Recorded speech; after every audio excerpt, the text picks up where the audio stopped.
Both the sides, या कोई भी एक ग्रुप है।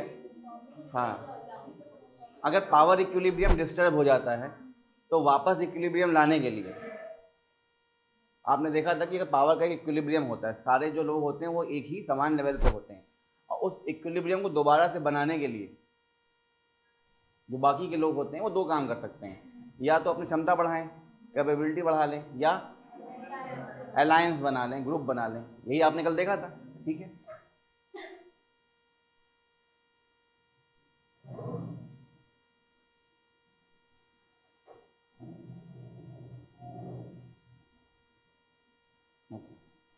तो बैलेंस ऑफ पावर की जो थ्योरी वो ये कहती है कि इक्विलिब्रियम जो सिस्टम का है वो डिस्टर्ब हो जाता है अगर कोई एक स्टेट अपनी पावर को अचानक से इंक्रीज करना शुरू कर दे, क्योंकि इंक्रीज करेगा तो अब वो डोमिनेंस लाना शुरू करेगा, अपनी हेजीमनी बिल्ड करना शुरू करेगा, ठीक है। This would force the other state in the system to form alliances और इंक्रीज देयर ओन पावर्स, ठीक है, ताकि दोबारा से सिस्टम में क्या कर सकें, बैलेंस बनाया जा सके। और ये सिस्टम आउट ऑफ बैलेंस क्यों हुआ था? क्योंकि इसमें डिस्टर्बेंस आ गई थी। डिस्टर्बेंस क्यों आई थी? क्योंकि कुछ स्टेट या किसी एक स्टेट ने क्या किया, अपनी पावर को बढ़ा लिया था, तो उसको एडजस्ट करने के लिए बाकी के स्टेट्स ने क्या किया, अपनी पावर को बढ़ाया या अपना ग्रुप बना लिया, ठीक है, उसको बैलेंस करने के लिए।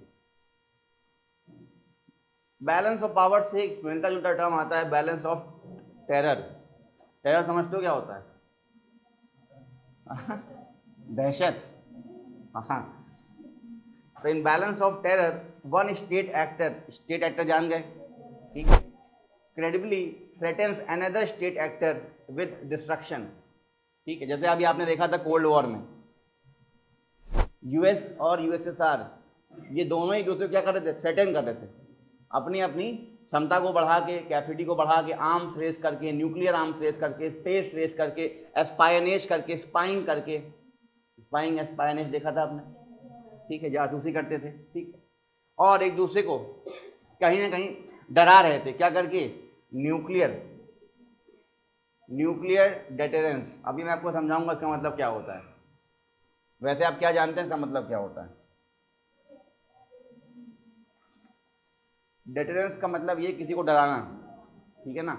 आसान शब्दों में, आप न्यूक्लियर का प्रोडक्शन इसलिए नहीं करते कि न्यूक्लियर कहीं पर ट्रिगर करना है। कोई भी देश न्यूक्लियर का प्रोडक्शन या उत्पादन इसलिए करता नहीं कि वहाँ पे कहीं जाकर ट्रिगर कर देगा। ये अपनी क्षमता बढ़ाने के लिए है। इसके पॉजिटिव फायदे भी हैं, जैसे कि आप इससे ऊर्जा बना सकते हैं, बिजली उत्पन्न कर सकते हैं, और इसके साथ साथ बाकी के जितने राज्य हैं, स्टेट्स हैं, कंट्रीज़ हैं, उनको आप क्या कर सकते हैं, अपनी क्षमता दिखा सकते हैं, ठीक है, ताकि कल को वो जो सामने वाला स्टेट का कंट्री है आपके अगेंस्ट कोई भी स्टेप अगर ले तो एक बार सोच ले, ठीक है। तो इसी कहते हैं deterrence. Balance of power, balance of terror आपने देख लिया। नेक्स्ट शब्द आपके सामने आ रहा है बफर स्टेट। इसका मतलब क्या होता है, कुछ आइडिया है?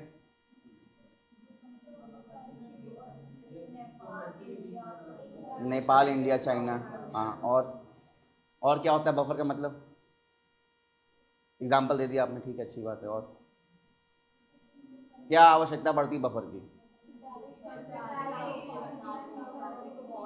जो दो एक्टर्स हैं, एक्टर्स आप जानते हैं क्या होता है, उनके बीच में अगर डायरेक्ट कोई कन्फ्लिक्ट है और उनकी बाउंड्रीज मैच कर जाती है या आसपास वो रहते हैं तो वो कन्फ्लिक्ट और बढ़ेगा। उससे अच्छा क्या है, बीच की एक जोन को डीमिलिटराइज कर दिया जाए। आपने सुना होगा डीएमजेड के बारे में, डीमिलिटराइज्ड जोन। इसका मतलब क्या होता है कि ऐसा जगह जहाँ पे ये दोनों ही कंट्रीज अपनी आर्मीज को ना रखें, वो न्यूट्रल रहे जगह, या इन दोनों कंट्रीज के बीच में या दोनों स्टेट्स के बीच में एक नया कंट्री या नया स्टेट बना दिया जाए, ठीक है, ताकि ये दोनों देश आपस में इनकी बाउंड्रीज टच ना हो, आसपास ना रहें, थोड़ा दूर रहें एक दूसरे से, और जो बीच वाला जगह बन गया है वो न्यूट्रल रहे, निष्पक्ष की तरह रहे, और इस जोन में इस कंट्री और इस कंट्री का ज़्यादा हस्तक्षेप ना होने पाए। तो ऐसे में ये जो देश या ये जो राज्य या जो ये कंट्री बन जाता है उसको हम क्या कहते हैं, बफर कहते हैं, बफर स्टेट कहते हैं। तो buffer state basically is a country which is lying between two rivals or two potentially hostile great powers, जैसे अभी आपने एग्जांपल दिया कि सर इंडिया और चाइना,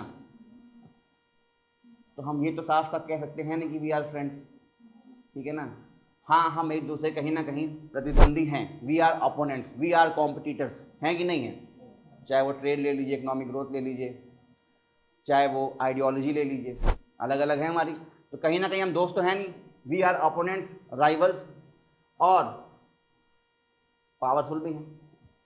तो अब ऐसे दो देशों के बीच में एक कंट्री अगर कोई है, उसको हम क्या बोल सकते हैं, बफर।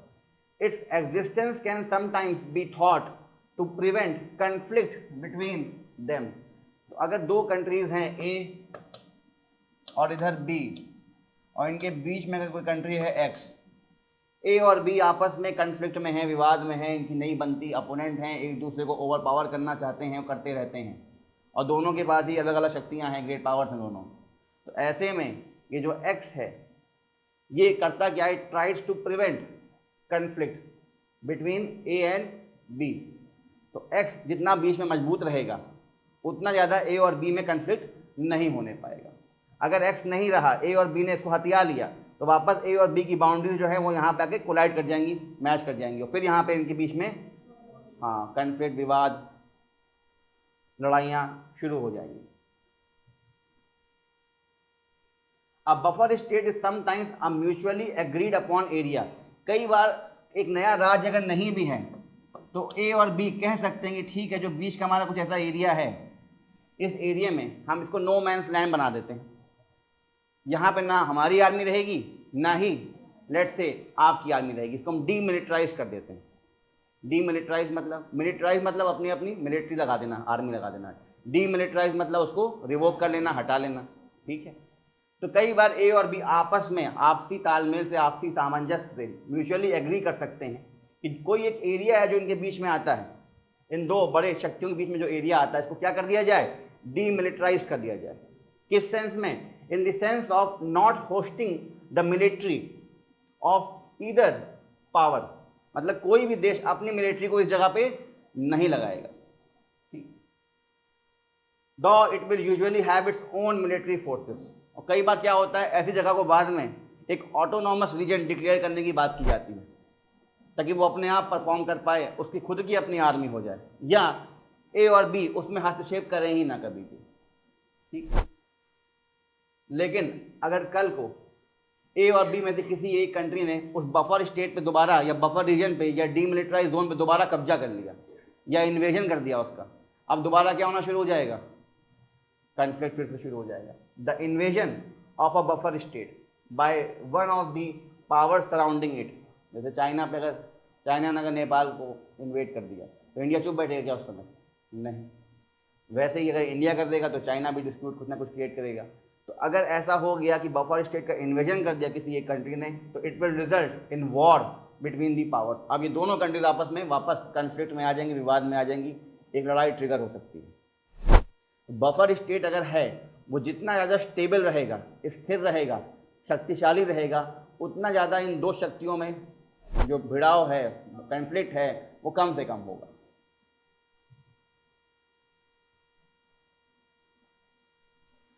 अगर बफर स्टेट सही में इंडिपेंडेंट है, वो सही में एक स्टेट है, किसी भी कंट्री का सैटेलाइट स्टेट नहीं है। सैटेलाइट स्टेट जानते हैं आप लोग, ठीक है, वो भी एक इंडिपेंडेंट कंट्री होता है, लेकिन उसके ऊपर कहीं ना कहीं इन्फ्लुएंस होता है किसी दूसरी कंट्री का, चाहे वो पॉलिटिकल आइडियोलॉजी के थ्रू हो, विचारधारा के थ्रू हो, पैसे के थ्रू हो, इकोनॉमिक सपोर्ट के थ्रू हो, ठीक है। अगर बफर स्टेट, जैसे मान लीजिए नेपाल की बात कर ली जाए, एक इंडिपेंडेंट कंट्री है, और ये स्टेट क्या करे, एक न्यूट्रल फॉरेन पॉलिसी रखे, मतलब ना ही वो एंटी इंडिया रखे, ना ही एंटी चाइना रखे, ना ही बहुत प्रो इंडिया रखे, ना ही बहुत प्रो चाइना रखे, एक बीच की पॉलिसी रखे, ठीक है। If it follows a neutralist foreign policy which distinguishes them from satellite state. अब ऐसा करने से नेपाल क्या बन के सामने आएगा, एक इंडिपेंडेंट स्टेट, ना कि एक सैटेलाइट स्टेट। क्योंकि अगर बहुत ज़्यादा प्रो चाइना या प्रो इंडिया पॉलिसी बनाना शुरू कर देगा कौन, नेपाल, या इससे क्या हो जाएगा, उसको या तो इंडिया का सैटेलाइट स्टेट का दर्जा दे दिया जाएगा, या चाइना का, क्योंकि इस पर इन्फ्लुएंस किसका हो जाएगा बेटा, इंडिया का या चाइना का। तो ऐसे में अगर किसी का भी इन्फ्लुएंस बढ़ता है उस बफर स्टेट पे, तो जो दूसरी शक्ति है, लेट्स से इंडिया का इन्फ्लुएंस बढ़ना शुरू हो गया, तो उसको न्यूट्रलाइज करने के लिए चाइना कुछ ना कुछ करेगा। एक्शन रिएक्शन है ना ये, स्ट्रैटेजिक इंटरडिपेंडेंस, गेम थ्योरी पढ़ा था अभी आप लोगों ने, ठीक है। तो बफर स्टेट को क्यों बनाया जाता है या क्यों होना ज़रूरी है? इससे बैलेंस ऑफ पावर बना रहेगा।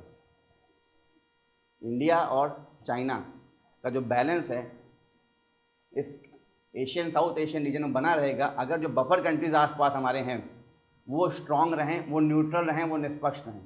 अगर उन पे इंडिया या चाइना का किसी एक का अगर डोमिनेंस होना शुरू हो जाएगा तो दोबारा से कन्फ्लिक्ट्स, डिस्प्यूट, वॉर ये ट्रिगर हो सकती है।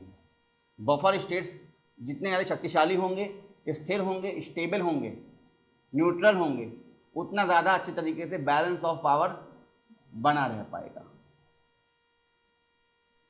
कुछ बफर स्टेट्स के एग्जांपल देखते हैं।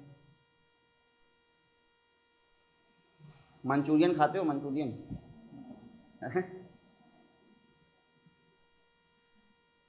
तो आपको पता ही है कि चाइना के काफ़ी बड़े हिस्से पहले जापान का कब्जा था, ठीक है। तो ऐसे ही चाइना का एक east region, far east region, north east region of China, उसको मंचूरिया कहते हैं। मंचूरिया, वहीं से वो आप जो वर्ड सुनते हैं Manchurian, veg Manchurian, paneer Manchurian, chicken Manchurian, जो भी खाते हो, ठीक है। तो Manchuria was a pro Japanese buffer state. Buffer state लेकिन कैसा? Pro Japanese. तो अब ये कैसा हो गया? सैटेलाइट जैसा हो गया, सैटेलाइट स्टेट हो गया ये। सैटेलाइट स्टेट कैसा स्टेट होता है? एक कंट्री या एक ऑटोनॉमस रीजन होता है लेकिन उस पर इंफ्लुएंस, प्रभाव किसी और देश या किसी और शक्ति का होता है, ठीक है। तो it was a buffer state, क्योंकि उस समय चाइना पे कंट्रोल काफ़ी हद तक जापान का था और उसके ऊपर किसका वर्चस्व था? सोवियत का, ठीक है। सोवियत अपना एक आयरन कर्टन बना रहा था, याद आ रहा है? बताया था मैंने आप लोग। तो वर्ल्ड वॉर 2 के समय चाइना का नॉर्थ ईस्ट हिस्सा एक बफर स्टेट बन के सामने आया था, जिसको मंचूरिया कहा जाता था। It was a buffer between Japan, between Soviet and between Republic of China during world war 2। China, Soviet union और जापान को अलग करने वाला जो जगह था वो क्या था? मंचूरिया था। लेकिन मंचूरिया काफ़ी हद तक प्रो जैपनीज बफर स्टेट था, ठीक है। जैसे आप ये देखें तो ये इधर वाला एरिया है, इधर वाला, ये जापान के बगल में है, सोवियत चाइना का एम्पायर। तो ये जो इधर वाला नॉर्थ ईस्ट वाला एरिया था इसी को क्या कहते हैं? मंचूरिया। तो इससे पहले कब्जा बेसिकली किसका था? सैटेलाइट था एक तरह का, किसका? जापान का। लेकिन इसको बफर का बनाने की कोशिश की गई थी ताकि डायरेक्ट कॉन्फ्लिक्ट बच ना हो सके। किसके बीच में? यूएसएसआर के बीच में, चाइना के बीच में और जापान के बीच में, ठीक है। ऐसे ही मंगोलिया, मंगोलिया जानते हो क्या है? एक लैंड लॉक कंट्री है, ये दिख रहा है आपको? ये देखिए, दिख रहा है? हाँ। तो Mongolia acted as a buffer state between Soviet Union and China until 1991। 1991 के बोला, उसके बाद सोवियत टूट गया था, याद आया? डिसइंटीग्रेशन हो गया था यूएसएसआर का, ठीक है। तो 1991 तक सोवियत एम्पायर, जो ये पूरा सोवियत और इधर ईस्टर्न यूरोपियन एम्पायर था, आयरन कर्टन वाला, उसके बीच में और चाइना के एम्पायर के बीच में बफर स्टेट था। कौन? हाँ। और इस समय भी वो बफर है, किसके बीच में? हाँ, रशिया एंड चाइना के बीच में मंगोलिया सीधे क्या है? एक बफर स्टेट, ठीक, समझ में आया? ऐसे ही अगर आप इजराइल देख रहे हैं तो इजराइल और सीरिया में कन्फ्लिक्ट, विवाद होते रहते हैं। तो इजराइल और सीरिया के पास लेबनन है, वो एक दोनों के बीच का क्या बन जाता है? बफर स्टेट, ठीक है। ऐसे ही मोरक्को, मोरक्को कहाँ पर है? कोई अपने यहाँ है मोरक्को की? कौन? हाँ, नोरा फतेही, तो वो मोरक्को की ही बेसिकली है। तो मोरक्को भी क्या था उस जमाने में जब ऑटोमन एम्पायर हुआ करता था। अब तुम्हें अच्छा समझ में आएगा ना, इससे पहले तुम्हें समझ में नहीं आया था बफर स्टेट क्या है। अब तुम मोरक्को से कहीं और लिंक करके अब पहुंच गए सही जगह, ठीक है ना? खैर, लिंक कर लेना बस। मोरक्को जो है it served as a buffer state between Ottoman Empire, Spain and Portugal in the 16th century. 16th century मतलब बात कर रहे हैं 1500 की। और आपको याद आ रहा होगा कि 1498 के आसपास रोमन एम्पायर, बाइजेंटीन एम्पायर गिर गया था, कॉन्स्टेंटिनोपल पे कब्जा कर लिया था टर्क्स ने, ऑटोमन एम्पायर बना लिया था, ठीक है ना। तो उस ज़माने में जो ऑटोमन एम्पायर था, स्पेन का एम्पायर था और पुर्तगालियों का जो एम्पायर था, उनके बीच में बफर था मोरक्को। ठीक है, अफगानिस्तान को भी देख लीजिए। Afghanistan was a buffer state between British Empire which ruled much of the South Asia. देखिए, ब्रिटिशर्स ने लगभग साउथ एशिया पे काफ़ी राज किया। ठीक है, उसके साथ साथ जो रशियन एम्पायर था उसने सेंट्रल एशिया पे कब्जा कर रखा था। ठीक, during the Anglo Russian conflicts of 19th century. 19th century मतलब हम बात कर रहे हैं कब की, 1800 की बात कर रहे हैं। तो 1800 में रशिया भी अपना एम्पायर एक्सपैंड कर रहा था और ब्रिटेन भी कर रहा था। तो एशिया में जो साउथ एशिया था उस पर कब्जा मैक्सिमम कौन कर रहा था, अपनी कॉलोनीज बना रहा था, उपनिवेशवाद कर रहा था, कौन, ब्रिटेन। और जो सेंट्रल एशिया था उस पर रशिया। तो उस समय अफगानिस्तान जो था वो बफर स्टेट बन के सामने आ गया था। ऐसे ही बेल्जियम, बेल्जियम का नाम सुना है? बेल्जियम भी फर्स्ट वर्ल्ड वॉर के समय एक बफर स्टेट था। Belgium acted as a buffer state between France, German Empire, Netherland जिसको हम हॉलैंड भी कहते हैं, and the British Empire before First World War. ठीक है, क्योंकि उसके बाद हुआ क्या कि इन सब ने, आपने देखा होगा, अलायंस बनाना शुरू कर दिया था। ठीक है, क्योंकि जर्मनी बैलेंस ऑफ पावर को तोड़ रहा था, याद आया, जर्मनी तेज ऊपर जा रहा था। अब उसको देख के ब्रिटेन और फ्रांस ने अपना अलायंस बनाना शुरू किया उसको बैलेंस करने के लिए, याद आया। फिर आपने देखा था जब वर्ल्ड वॉर 2 खत्म हो गई तो जर्मनी को 2 पार्ट में तोड़ दिया गया था, याद आया, East Germany, West Germany. East Germany जहाँ पे कम्युनिज्म चल रहा था और वेस्ट जर्मनी जहाँ पर कैपिटलिज्म चल रहा था। ठीक है, तो West Germany and East Germany. ठीक है, इसमें जो ईस्ट जर्मनी था it was also regarded as buffer state between NATO and the Warsaw Pact. ठीक है ना, during the cold war period in Europe.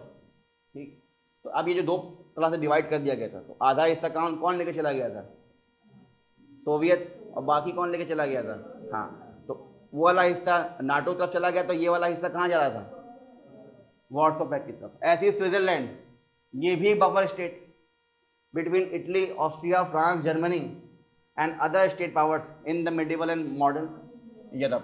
जो कि स्विट्जरलैंड ने कभी ज़्यादा, आप देख सकते हैं, कभी कोई वॉर में पार्टिसिपेट किया ही नहीं। ठीक है, तो एक ये रीज़न भी हो सकता है कि स्विट्ज़रलैंड में आप देखिए जितने भी अलग अलग कन्वेंशंस होते हैं उन सब के जो हेडक्वार्टर्स हैं आप देखिए मैक्सिमम कहाँ हैं, स्विट्ज़रलैंड में है ना। स्विट्ज़रलैंड में क्यों है, क्योंकि एक शांति प्रिय देश रहा है। वहाँ पे कभी भी ऐसे बड़े बड़े विश्व युद्ध नहीं हुए, ना उसने होने दिया अपनी भूमि पे, ना ही वो खुद इंगेज हुआ कभी उसमें। ठीक है, तो स्विट्ज़रलैंड को हमेशा एक न्यूट्रल स्टेट माना। न्यूट्रल मतलब अपने आप में बफर बन जाता है। ठीक है, तो स्विट्ज़रलैंड भी बफर रहा है। तो आज के ज़माने में भी, ये तो आपने थोड़ा सा पहले की बात देख ली, to prevent wars and conflicts many modern day states across the world have been given the status of buffer states. ठीक है ना, आज के समय में भी कई सारे विवाद कई अलग अलग देशों के बीच में हैं, तो उसको थोड़ा दूर करने के लिए कुछ देशों को बफर स्टेट बना के रखा जाता है, उनको टैग दिया जाता है। दो कोई भी देश बफर स्टेट बनना नहीं चाहेगा, ठीक है ना, कोई भी अपने आप को बफर बनाना चाहेगा नहीं। कोई भी स्टेट किसी और के इन्फ्लुएंस में, दबाव में कभी आना नहीं चाहेगा, ना चाहेगा कि ना मैं इनके बीच में रहूँ, ना मैं इनके बीच में रहूँ। ठीक है, लेकिन कई बार कुछ स्टेट को दर्जा दे दिया जाता है बफर का, जैसे कि इवन दो नेपाल या भूटान, इन दोनों के पास अपनी सरकारें हैं। ठीक है, they both have their own systems of governance, they both have their armed forces हैं उनकी। These countries might be regarded as buffer states between India in the south and China in the north. क्योंकि आप अगर map में देखें तो चाहे भूटान है या नेपाल, इनके नॉर्थ में कौन है, चाइना, और इनके साउथ में कौन है, ये दोनों कंट्रीज इंडिपेंडेंट हैं। ठीक है, इनकी अपनी खुद की गवर्नमेंट है, अपनी आर्मी है, मिलिट्री है, लेकिन इनको कई बार बफर स्टेट्स बोला जाता है। क्यों, क्योंकि ये 2 बड़ी महाशक्तियों के बीच में आ जाती हैं, जैसे इंडिया और चाइना। ऐसे में जितना ज़्यादा नेपाल और भूटान न्यूट्रल रहने की कोशिश करेंगे उतना ज़्यादा विवाद कम होगा इंडिया और चाइना में। आप देखिए कई बार हम भी नेपाल में बहुत इन्वेस्ट करते हैं, वहाँ पे कोई भी आपदा आ जाए, डिजास्टर आ जाए, पैसा भेजते हैं, चाइना ही भेजता है। ये एक्शन रिएक्शन है, अगर चाइना भेजेगा तो हम भी भेजेंगे, अगर चाइना मदद करेगा तो हम भी करेंगे, अगर हम करेंगे तो चाइना भी करेगा। रीज़न क्या है, उस बफर स्टेट पे ना चाइना चाहता कि हमारा इन्फ्लुएंस हो, ना हम चाहते हैं कि चाइना का इन्फ्लुएंस हो। तो अगर इन्फ्लुएंस होता है तो उसको निगेट करने के लिए काउंटर दूसरा देश करना शुरू कर देता है। ठीक है,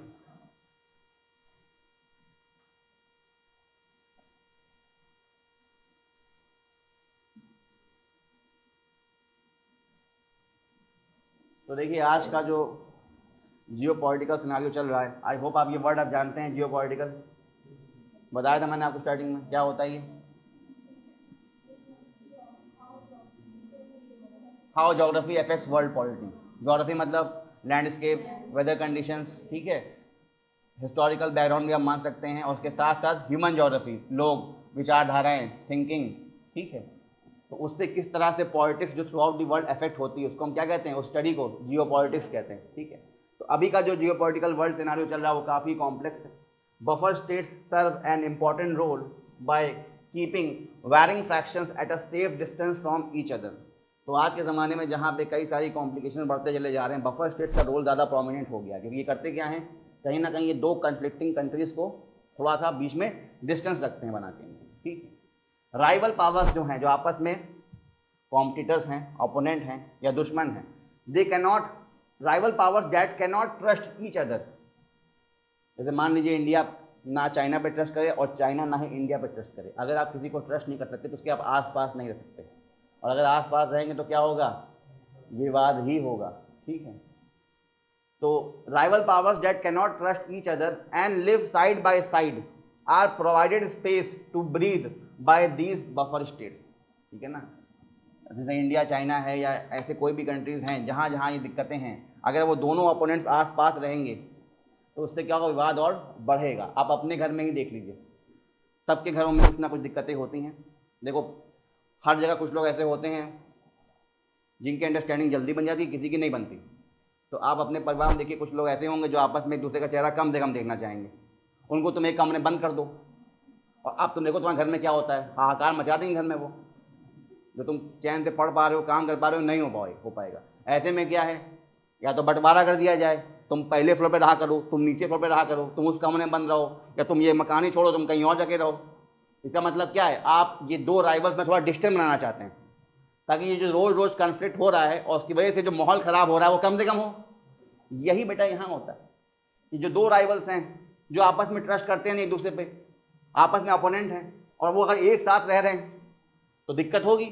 तो इनको सांस लेने के लिए, ताकि थोड़ा दूर दूर रहें, खुल के अपने अकॉर्डिंग काम कर पाएँ, ये जगह, ये स्पेस इनको कौन दे देता है, बफर स्टेट्स देते हैं। ठीक है, तो buffer states provide strategic depth to the rival powers, और इनको एक फ़ायदा भी मिल जाता है। थोड़ा जब आप दूर जाके रहते हैं तो अब आप आराम से दूसरे के बारे में थोड़ा सोच सकते हैं, अपनी एक रणनीति बना सकते हैं। कल को कभी अटैक करना हो तो कैसे करेंगे, पास रहकर तो पूरा दिमाग उसी में उलझा रहता है। ठीक है, तो एक उसका नुकसान ये भी है कि buffer states provide strategic depth to the rival powers allowing them to measure their opponents future moves. थोड़ा जब आप दूर रहते हैं तो अब आप समझ सकते हैं कि अच्छा वो क्या कर पाएगा, अगर वो करेगा तो फिर मैं क्या करूँगा, और मैं करूँगा तो उसका रेपरकशन क्या होगा वहाँ से। ठीक है, तो अब इससे क्या होता है, अपनी टेरिटरीज़ को बिना स्टेक पे डाले, अपने बॉर्डर्स को बिना कॉन्फ्लिक्ट में डाले, वो थर्ड कंट्री जो है बफर कंट्री, उसमें ये लोग हस्तक्षेप करना शुरू कर देते हैं। अब उसके थ्रू नेपाल में इन्वेस्ट करके या नेपाल की पॉलिसीज़ को डोमिनेट करके इंडिया या चाइना एक दूसरे को नीचा या ऊपर दिखाने की कोशिश करेंगे, लेकिन ऑल टुगेदर इसमें नुकसान किसका ज़्यादा होगा, बफर स्टेट का। ठीक है, तो unfortunately the buffer states bear the brunt of first attacks. कभी अगर अटैक होता है तो वो किसकी भूमि को अटैक करते हुए जाएगा, जैसे आपने देखा था हिटलर ने किया था, अटैक करना शुरू किया तो पहले कहाँ घुस गया, बेल्जियम, पोलैंड, चेकोस्लोवाकिया, वहाँ से अटैक करते करते पहुँच गया। तो अब ये जो बफर स्टेट्स होते हैं, ये हमेशा जब लड़ाई कभी शुरू होती है या कुछ दिक्कत होती है तो सबसे पहले कॉन्फ्लिक्ट में यही आते हैं, अटैक इन पे होता है, प्रॉब्लम इनके साथ होती है, इनकी इकोनॉमी डिस्टर्ब होती है, इनके यहाँ प्रॉब्लम ज़्यादा होना शुरू होती है। तो they bear the brunt of first attack, मतलब अगर कभी लेट्स से कोई वहाँ से अटैक करने यहाँ आ रहा हो, नेपाल को ब्रीच करके आ रहा हो, जब तक वो नेपाल पहुँचेगा, वो नेपाल को टेक ओवर करेगा, इंडिया को एक मौका मिल जाएगा अपनी स्ट्रैटेजी बनाने का। ठीक है, हमारे पास आओगे तब तक हम क्या करें। ऐसे ही अगर यहाँ से होगा तो दूसरी कंट्री को मौका मिल जाएगा, ठीक है वो जब तक यहाँ से वहाँ तक पहुँचेगा, हमारे तक आएगा, तब तक हम उसको काउंटर करने के लिए अपनी स्ट्रेटजी बना लेंगे। लेकिन इस चक्कर में जो बर्डन लेना पड़ता है किसको लेना पड़ता है अपने ऊपर, बफर स्टेट्स, और जो बाकी की एंटिटीज़ हैं, दोनों कंट्रीज़ हैं, उनको एक टाइम मिल जाता है एक दूसरे के खिलाफ प्रिपरेशन करने के लिए, ठीक है। Therefore from the perspective of buffer state, अगर आप बफर स्टेट को बीच में रख लें, लेट्स से नेपाल को बीच में रख लें, और उसकी निगाह से देखें इंडिया चाइना रिलेशन, ठीक है। पहली बात तो कोई भी कंट्री अपने आप को बफर ना मानता है, ना मानने देता है, ना कहता है कि हमें बफर है। ये तो बस कुछ बुद्धिजीवी लोग टैग दे देते हैं, हाँ तुम बफर हो, ठीक है ना। टैग लेने को नहीं आता, हाँ बोलो हमें बफर दिला दो, नहीं ऐसा कुछ नहीं, ठीक है। बस वो बन जाते हैं by default. Therefore from the perspective of a buffer state, अगर आप बफर स्टेट के दृष्टिकोण से देखें, then things often seem less than ideally secured. Secure उनके यहाँ कुछ रहता नहीं, क्योंकि उनके आसपास वही है ना, इधर कुआं उधर खाई, दो अलग अलग लोग हैं आपस में लड़ना चाहते हैं, आप बीच फंसे हुए हैं, आप सैंडविच हो चुके हैं, ठीक है। तो being a buffer state puts a nation in danger. अगर आप एक बफर स्टेट जैसे बन चुके हैं तो अब आप खतरे में हमेशा रह सकते हैं, ठीक है। बिकॉज कभी भी जब लड़ाई होगी तो जो बफर स्टेट हैं उसका इस्तेमाल किया जा सकता है to launch their initial attacks against each other, ठीक है ना। तो बफर स्टेट की भूमि का इस्तेमाल कोई दूसरी कंट्री कर लेगा अपने अटैक को करने में। जैसे आपने देखा था जर्मनी ने बेल्जियम का इस्तेमाल कर लिया था, उसको घुसना फ्रांस में था, कहाँ से घुसना शुरू कर दिया, बेल्जियम। तो बेल्जियम की भूमि को इस्तेमाल किया गया लड़ाई करने के लिए, हुआ ना बेटा। तो वो भी तो बफर स्टेट था, तो नुकसान हुआ बेल्जियम को। तो ऐसी हर जगह ऐसा हुआ, ठीक है। The powerful entities often try to influence the domestic policies of buffer state. जैसे हम भी हैं और चाइना भी है, हम लोग कोशिश करते हैं कि जब भी नेपाल में कोई पावर में आए, जो भी वहाँ के पीएम हैं, वो हमेशा जो भी अपनी पॉलिसी बनाएं, गवर्नेंस करें, वो कहीं ना कहीं हमारे अकॉर्डिंग करें, जिसमें हमारा नेशनल इंटरेस्ट जुड़ा हो, जिसमें हमारा राष्ट्रीय हित जुड़ा हो। यही काम चाइना करेगा। इसका मतलब कहने को तो सॉवरेनिटी है आपके पास, बफर स्टेट के पास, लेकिन कहीं ना कहीं सॉवरेनिटी को बार बार चैलेंज करता रहेगा कौन, आसपास के दो बड़े राइवल्स, क्योंकि वो आपकी पॉलिसी को अपने अकॉर्डिंग ओरिएंट करना चाहेंगे। भले आप नॉन अलाइंड रहना चाहें, लेकिन ये आपको रहने नहीं देंगे कहीं ना कहीं। तो the powerful entities also often try to influence the domestic policies, जो घरेलू नीतियां हैं उस देश की, उस बफर स्टेट की, उसको इन्फ्लुएंस, प्रभाव डालती रहती हैं उस पर कौन, जो दो बड़ी शक्तियां आसपास रहती हैं, ठीक है। इससे क्या होता है, हैम्पर हो जाता है, खराब हो जाता है खुद उस बफर कंट्री का जो आज़ादी है, जो उसका इंडिपेंडेंस है, उस पर फर्क पड़ता है। कहने को तो वो इंडिपेंडेंट है ऑन पेपर, लेकिन उसकी पॉलिसीज़ कहीं ना कहीं, जैसे कभी भी हम नहीं चाहेंगे नेपाल में ऐसी गवर्नमेंट आए जो एंटी इंडिया हो, समझ पा रहे हो, हम चाहेंगे ऐसी, कभी चाइना नहीं चाहेगा कि नेपाल में ऐसी गवर्नमेंट आए जो एंटी चाइना हो। तो वो उन लोग को इलेक्शन में फंड करना चाहेगा, इलेक्शन कैंपेन होते हैं ना, उनको सपोर्ट करना चाहेगा पीछे से कि जो पावर में आए तो उनके अकॉर्डिंग पॉलिसी बनाए। लेकिन ऐसे में होता है कि उस देश और देश के लोग खुल के अपने अकॉर्डिंग काम नहीं कर पाते, उनको पीछे से कोई और ही रिमोट कंट्रोल कर रहा होता है, समझ पा रहे हो। तो कहीं ना कहीं इससे क्या हर्ट हो गई, सॉवरेनिटी, संप्रभुता खत्म हो गई बेटा, जो कि एक्सटर्नल डोमिनेंस आपके ऊपर है। तो बफर स्टेट पे हमेशा कहीं ना कहीं एक्सटर्नल डोमिनेंस बना रहता है। लेकिन अगर बफर स्टेट स्ट्रांग हो गया, पावरफुल बन गया, तो अब वो न्यूट्रल रहकर अपना काम भी करेगा आज़ादी से, और उसकी वजह से ये जो दो राइवल स्टेट्स थे ये अब थोड़ा दूर रहेंगे, ये इसको इन्फ्लुएंस भी नहीं कर पाएंगे, ना एक दूसरे से कन्फ्लिक्ट होने वाले हैं वो भी नहीं होंगे अब। तो बफर स्टेट जितना ज़्यादा स्थिर होगा, स्टेबल होगा, स्ट्रांग होगा, उतना ज़्यादा जो राइवलरी बढ़ रही थी दो बड़े देशों में वो नहीं बढ़ेगी, कम हो जाएगी, ठीक है। बफर स्टेट समझ के क्या होता है, अब जब जब कोई आर्टिकल में कहीं भी आप पढ़ेंगे बफर स्टेट या बफर वर्ड सुनेंगे, बफर समझ जाएंगे क्या होता है, ठीक है। तो आपने कुछ ऐसे 18 पॉइंट्स और 18 कीवर्ड्स देख लिए। अब आगे बढ़ते हैं। मैंने आपको यहाँ तक एक डॉक्यूमेंट में दिया था, दूसरा डॉक्यूमेंट मैंने आपको यहाँ से दिया है, इसके अलग अलग पार्ट्स आपको मैं दूंगा, अलग अलग पार्ट्स में, ठीक है। नेक्स्ट देखिए क्या है, चोक पॉइंट। चोक पॉइंट क्या होता है, ये नाम सुना है पहले, हाँ, strategically important routes, navigation routes, या जो कंपैरेटिवली स्ट्रेट्स हैं। स्ट्रेट समझते हैं आप लोग क्या होता है,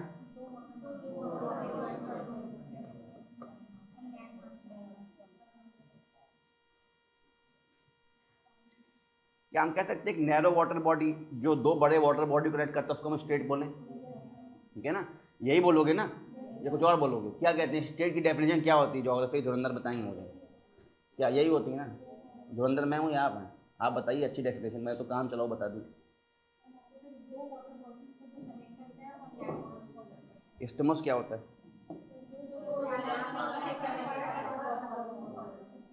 ठीक है, तो आइए देखिए अब समझते हैं चोक पॉइंट।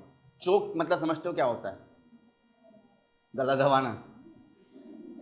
यहाँ हम रास्ते को दबाने की बात करेंगे, ठीक है ना, गला दबाने की बात नहीं करेंगे। चोक पॉइंट देखिए, ये वर्ड ध्यान से देखिए, नेवल डिप्लोमेसी। नेवल मतलब क्या हो गया? हम बात कर रहे हैं सी रूट की कहीं ना कहीं, ठीक है ना, वाटर नेविगेशन की बात कर रहे हैं कहीं ना कहीं। तो नेवल डिप्लोमेसी में उसके कॉन्टेक्स्ट में अगर हम बात करें तो अगर कोई स्टेट है, इंटरनेशनल स्टेट है, उस पर अगर कंट्रोल कोई कंट्री करना शुरू कर दे, समझ पा रहे हैं, तो उससे क्या है, कई सारा कार्गो, कई सारा जो इंपोर्ट एक्सपोर्ट हो रहा है वो कभी भी रास्ते में उसको ब्लॉक कर सकता है? नहीं कर सकता है। अब देखिए इंडिया अपना मैक्सिमम पेट्रोल कहाँ से मंगाता है? सऊदी से मंगा रहा है। अब देखो इंडिया के बगल में यहाँ पे कौन है? पाकिस्तान। यहाँ बगल में क्या है? ग्वादर पोर्ट, नाम सुना होगा, ठीक है ना? वहाँ कौन बैठा हुआ है? हमने भी इस चीज़ को रोकने के लिए कि अगर चाइना हमको ब्लॉक करेगा तो हमने भी क्या किया? गेम थ्योरी का इस्तेमाल किया। ईरान है बगल में, यहाँ पर ईरान, ईरानी तो है ना, ईरान का एक चाबहार पोर्ट था यहाँ पर, वो कुछ समय के लिए हमने ईरान की हेल्प करके उससे लीज पे ले लिया, हमने कहा हम डेवलप करेंगे इसे, ठीक है। लेकिन बाद में जब यूएस ने सैंक्शन लगाए ईरान पे कि ईरान से कोई ट्रेड नहीं करेगा, ईरान से कोई इंपोर्ट एक्सपोर्ट नहीं करेगा, इंडिया की तरफ भी उंगली उठा दी, सुनो तेल मंगाते हो तो मत मंगाना अब, वरना काटसा लगा सकते हैं तुम पे। हमने क्या किया? ईरान से अपनी वो इंपोर्ट एक्सपोर्ट कम करना शुरू कर दिया, धीरे धीरे कट करना शुरू कर दिया। तो वो जो चाबहार पे हमारा इन्फ्लुएंस था अब वो कम हो गया, और कहीं ना कहीं वहाँ पे इन्फ्लुएंस अब चाइना का बढ़ना शुरू हो गया, क्योंकि जब इंडिया का इन्फ्लुएंस हटेगा तो चाइना वहाँ अपनी सुप्रीमेसी लाएगा। चाइना ने इन्वेस्ट करना शुरू कर दिया ईरान में। अब वही चाबहार पोर्ट का काफ़ी हद तक जो डोमिनेंस इंडिया का था अब वो कहीं ना कहीं हटना शुरू हो गया और चाइना वहाँ पे रीगेन करना शुरू किया। तो अगर चाइना इस एरिया में है और ये जो पतला सा रास्ता आ रहा है दिख रहा है आपको यहाँ से, अगर चीज़ों को यहीं पे रोक दे, कौन? चाइना, क्योंकि चाइना का बेस यहाँ भी है, चाइना का बेस यहाँ भी है, हमारा आसपास नहीं है। कल को कभी कोई वॉर वगैरह होती है तो बेटा वॉर में लड़ने के लिए आपको ईंधन चाहिए, फ्यूल। हमारे पास जो फ्यूल है वो एक ना एक दिन ख़त्म हो जाएगा, जो भी रिफाइनरीज में पड़ा हुआ है। लेकिन अगर वॉर लंबा चलता है तो आपको सारे वेपन्स का इस्तेमाल करने के लिए जो भी फ्यूल पे चलते हैं, ठीक है, चाहे वो डीजल हो, पेट्रोलियम हो, कुछ भी हो, आपको फ्यूल की अनरिस्ट्रिक्टेड अनइंटरप्टेड सप्लाई चाहिए होगी। लेकिन अगर कोई फ्यूल की सप्लाई को काट दे, यहाँ से इस पॉइंट को चोक कर दे, यहीं अपनी आर्मी लगा खड़ी कर दे, यहीं अपनी नेवी खड़ी कर दे, और आपका जो कार्गो यहाँ से आ रहा था वो यहीं पे चोक हो जाए, रुक जाए, अब आपको लड़ने में प्रॉब्लम हो सकती है। आपका जो भी आइटम यहाँ से वहाँ जा रहा था, लेट से आपने कुछ वेपन्स यहाँ से वहाँ मंगाए थे, ट्रेड के कोई सामान यहाँ से मंगाया था, आपने कोई मेडिसिन यहाँ से वहाँ इंपोर्ट एक्सपोर्ट करी थी, कोई गैजेट मंगाया था, इसी रास्ते से वो होके आ रहा था और इसी रास्ते पे कंट्रोल कर लिया किसी और दूसरी कंट्री ने। अब ये रास्ता उसके पास हाथ में आ गया, एक पतला सा रास्ता, उसको उसने चोक कर दिया।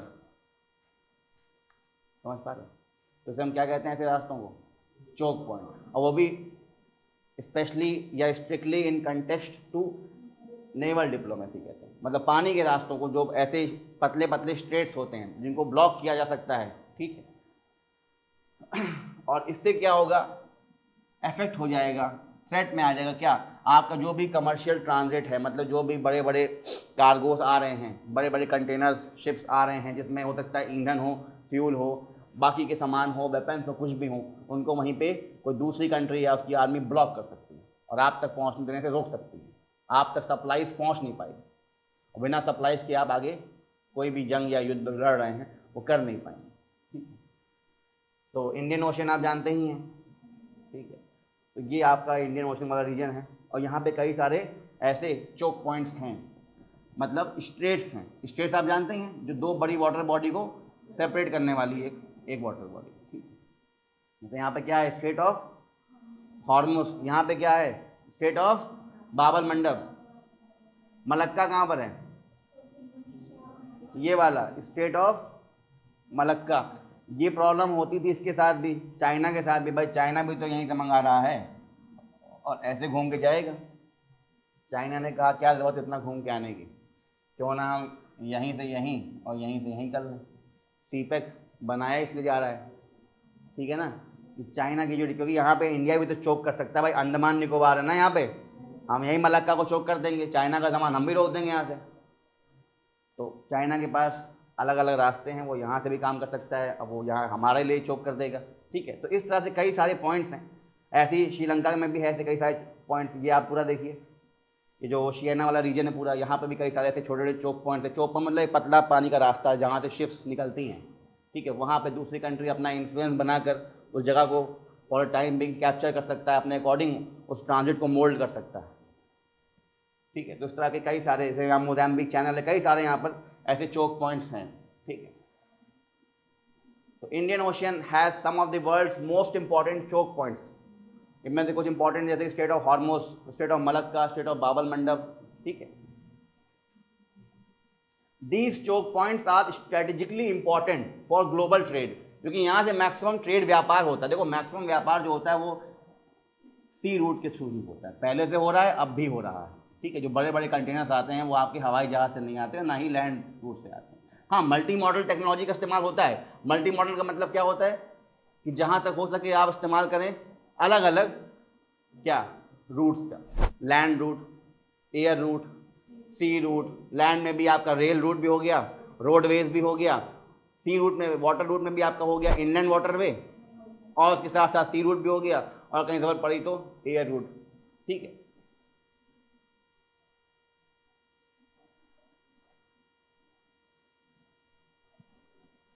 जैसे नॉर्थ ईस्ट से लिंक करने के लिए इंडिया भी एक कलादान मल्टी मॉडल प्रोजेक्ट चला रहा था, नाम सुना है कभी किसी ने? हाँ, क्या है ये भाई? नॉर्थ ईस्ट से कनेक्टिविटी हमारे पास कम है। वो चिकन स्नैक सिलीगुड़ी कॉरिडोर आप जानते ही होंगे, ठीक है।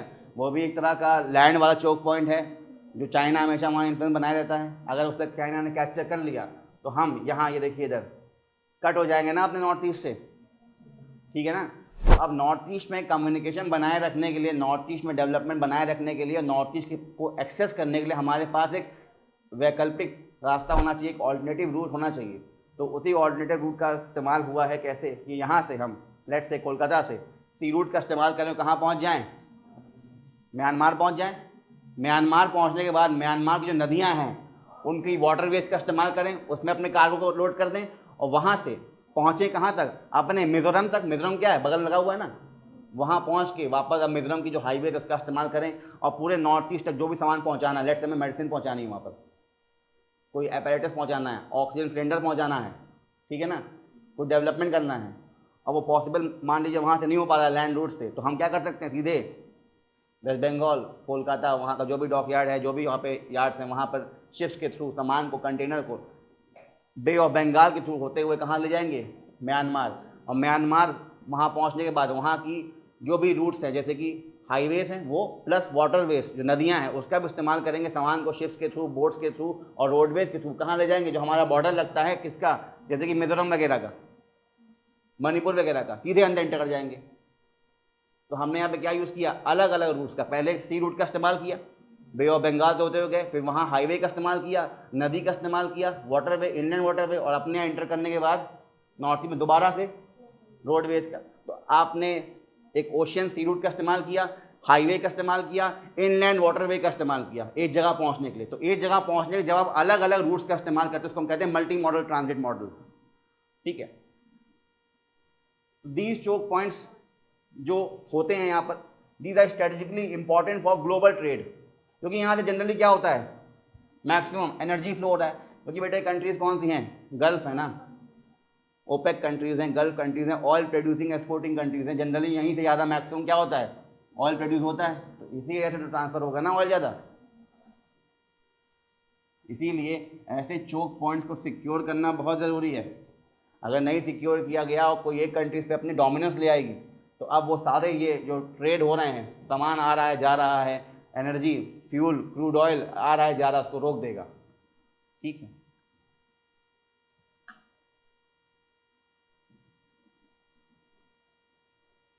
तो इसीलिए कई बार इस तरह से इंडियन ओशन में जो है वो वल्नरेबल रहता है। कई सारे चोक पॉइंट्स भी हैं और कई सारे यहाँ पे क्रिमिनल एक्टिविटीज़ होती रहती हैं। ठीक है, एंटी नेशनल एक्टिविटीज़ यहाँ पे होती रहती हैं, कई सारे विवाद यहाँ पर रहते हैं। चाइना की डोमिनेंस यहाँ लगातार बढ़ती चली जा रही है और ऐसे हालातों में चोक पॉइंट्स को बचाए रखना, सिक्योर रखना, ये बहुत ज़रूरी है। नेक्स्ट टर्म देखिए, गृह युद्ध, सिविल वॉर। इसका मतलब क्या होता है?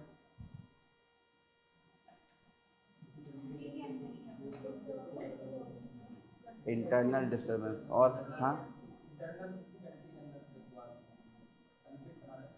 हाँ, कोई डिस्प्यूट हो सकता है इंटरनल, कोई कॉन्फ्लिक्ट हो सकता है, तख्ता पलट करने की बात हो सकती है ना, पावर थ्रोन पे कब्जा करने के लिए।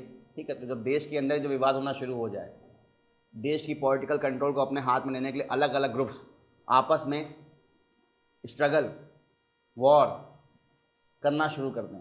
ठीक है, कोई एक्सटर्नल प्लेयर वहाँ इन्वॉल्व नहीं है, इंटरनल लोग ही इन्वॉल्व है ज़्यादा मैक्सिमम। हाँ, वो इंटरनल लोग को आगे से या बाहर सपोर्ट मिल सकता है।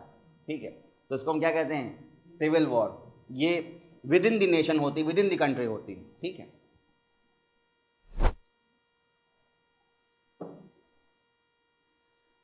तो देखिए इसको, civil war is an internal state of violence. ठीक है ना, जैसे आप अभी इंटरनल सिक्योरिटी पढ़ेंगे, आंतरिक सुरक्षा। ठीक है, तो अगर देश के अंदर वायलेंस होना शुरू हो जाए, वो भी कैसे? वेयर टू और मोर ग्रुप्स, टू और मोर फैक्शंस फाइट, लड़ रहे हैं, क्यों? To take over control of the political और legal machinery of the state. ठीक है ना, कानून या आप कह सकते हैं हाँ, एडमिनिस्ट्रेशन, शासन प्रशासन को अपने हाथ में लेने के लिए दो अलग अलग ग्रुप्स एक देश के अंदर लड़ाई कर रहे हैं। ठीक है, अपने पास पावर रखने के लिए। और जनरली कई सारे रीज़न हैं जिससे ये सिविल वॉर हो सकती है। क्यों एक गृह युद्ध क्यों छिड़ता है, इसके पीछे क्या कारण हो सकते हैं, आइए इनको देखते हैं। A civil war could happen to and.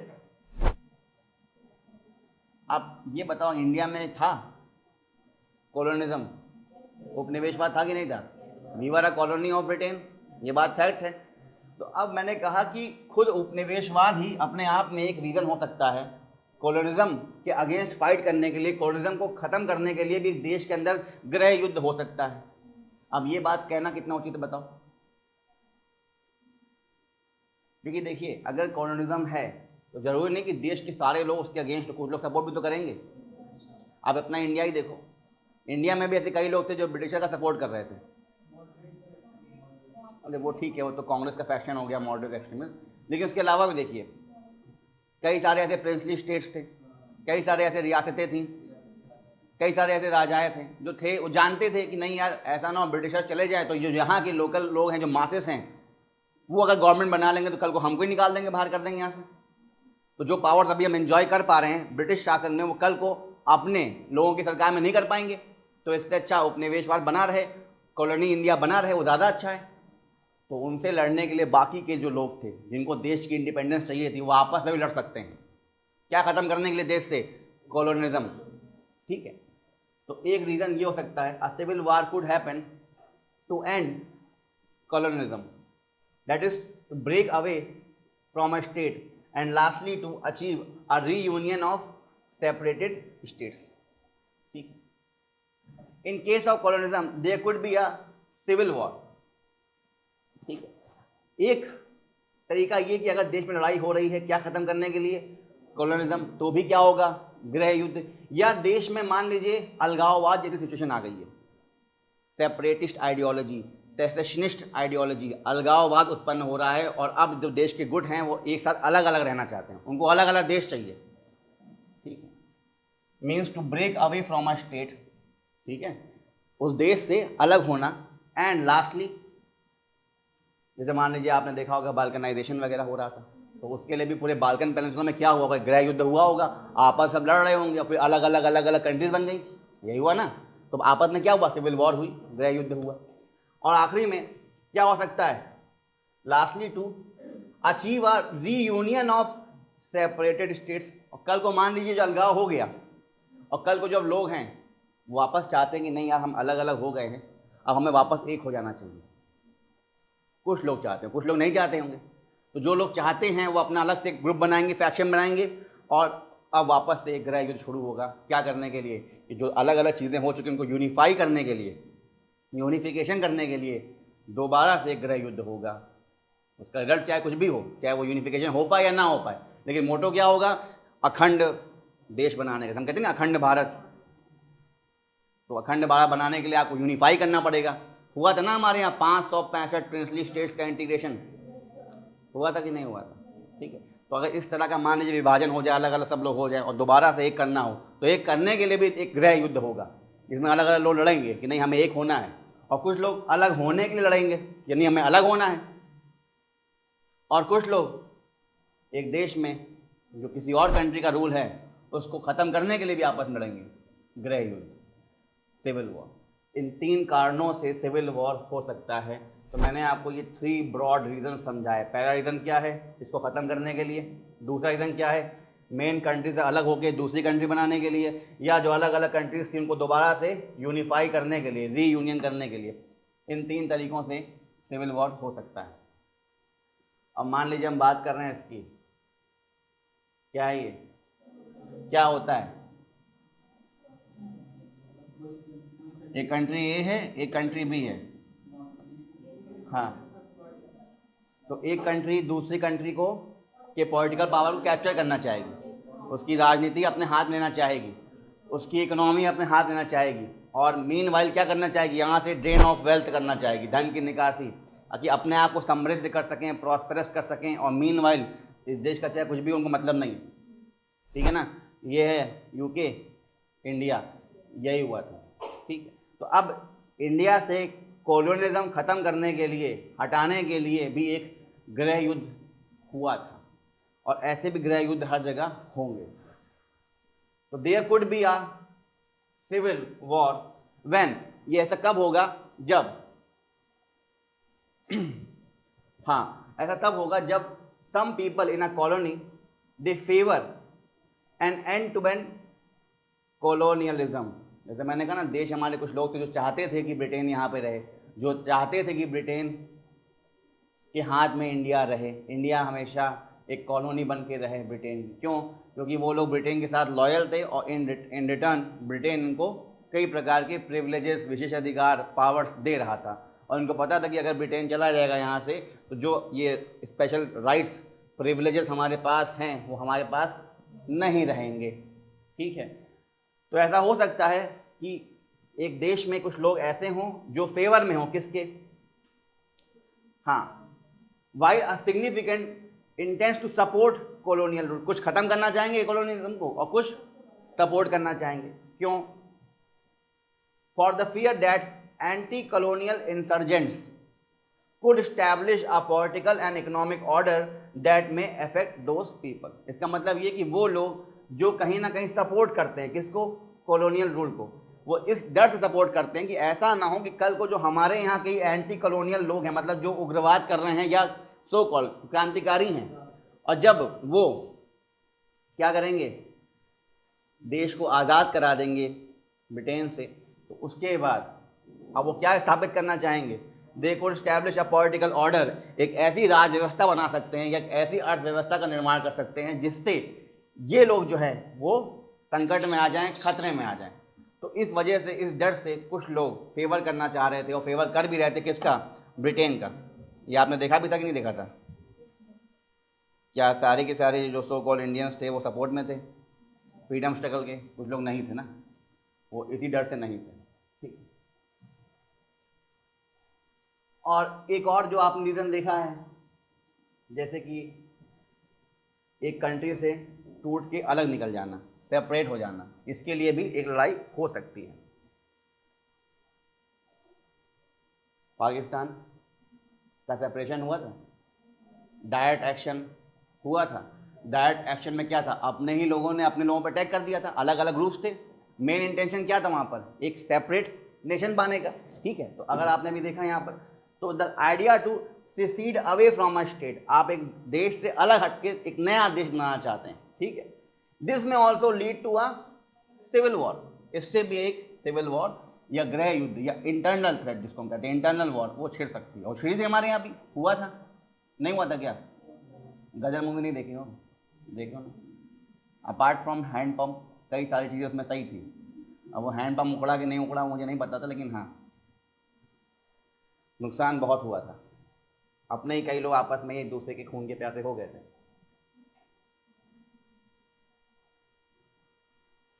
तो कई बार एक देश में ही कुछ लोग उस देश से हट के एक नया देश बनाना चाहते हैं। रीज़न हो सकता है अलग अलग कई सारे। In this case it is an assertion of nationalism by ethnically homogeneous people to achieve self determination. ठीक है, देखिए मैंने पहले से कहा था कि इंडिया का भी एक नेशन नहीं है। मैंने कहा वी आर अ कंट्री और इंडिया एक स्टेट है। नेशन हम फुल फ्लेज इंडिया को नहीं कह सकते, दो ये वर्ड इंटरचेंजेबली यूज होता है। हम इंडिया को नेशन भी कह देते हैं, स्टेट भी कह देते हैं, कंट्री भी कह देते हैं। ठीक है ना, यहाँ पे स्टेट का मतलब यूपी बिहार नहीं है। स्टेट मतलब वो वाला स्टेट जिसमें वो चार चीज़ें होती हैं। कौन सी? Territory, population, government, sovereignty. ठीक है ना, तो इंडिया स्टेट भी है। इंडिया एक मल्टी नेशनल सोसाइटी हो सकता है। नेशनल का मतलब क्या है यहाँ पर? इसका मतलब होता है एथनिसिटी, कल्चर। तो अगर कोई कंट्री नेशन स्टेट है, इसका मतलब वो स्टेट है, उसके अंदर एक नेशन है। इसका मतलब उनके यहाँ होमोजेनिटी है, डाइवर्सिटी नहीं है। सब लोग एक ही कल्चर के हैं, एक ही भाषा बोलते हैं, फेस्टिवल्स एक जैसे हैं, धर्म एक जैसा है, बोलचाल, पहनावा, सब कुछ, मान्यताएं, बिलीफ सब एक जैसे हैं। तो उसको हम क्या कहते हैं? एक नेशन। हमारे यहाँ तो अलग अलग है। आप कई सारे स्टेट्स देखिए, हर स्टेट अपने आप में अलग अलग नेशन ही है। उनकी अलग अलग customs, culture, rituals, languages, festivals, खाना पीना, पहनावा अलग अलग है।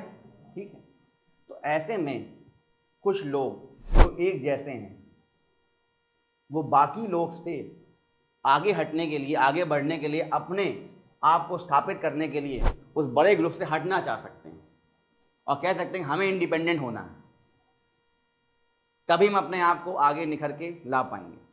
हमारे यहाँ भी ये चीज़ होती रहती है। आप देखिए जब देश आज़ाद हुआ था तब हमारे यहाँ इतने राज्य नहीं थे जो आपको दिखते हैं। ठीक है, उस समय हमारे पास बड़े बड़े स्टेट्स थे। मैंने बताया था आपको पहले भी कि ये बॉम्बे प्रेसिडेंसी नाम का एक बड़ा सा राज्य था। ये महाराष्ट्र और ये गुजरात ये बाद में बना, 1960 में बना है।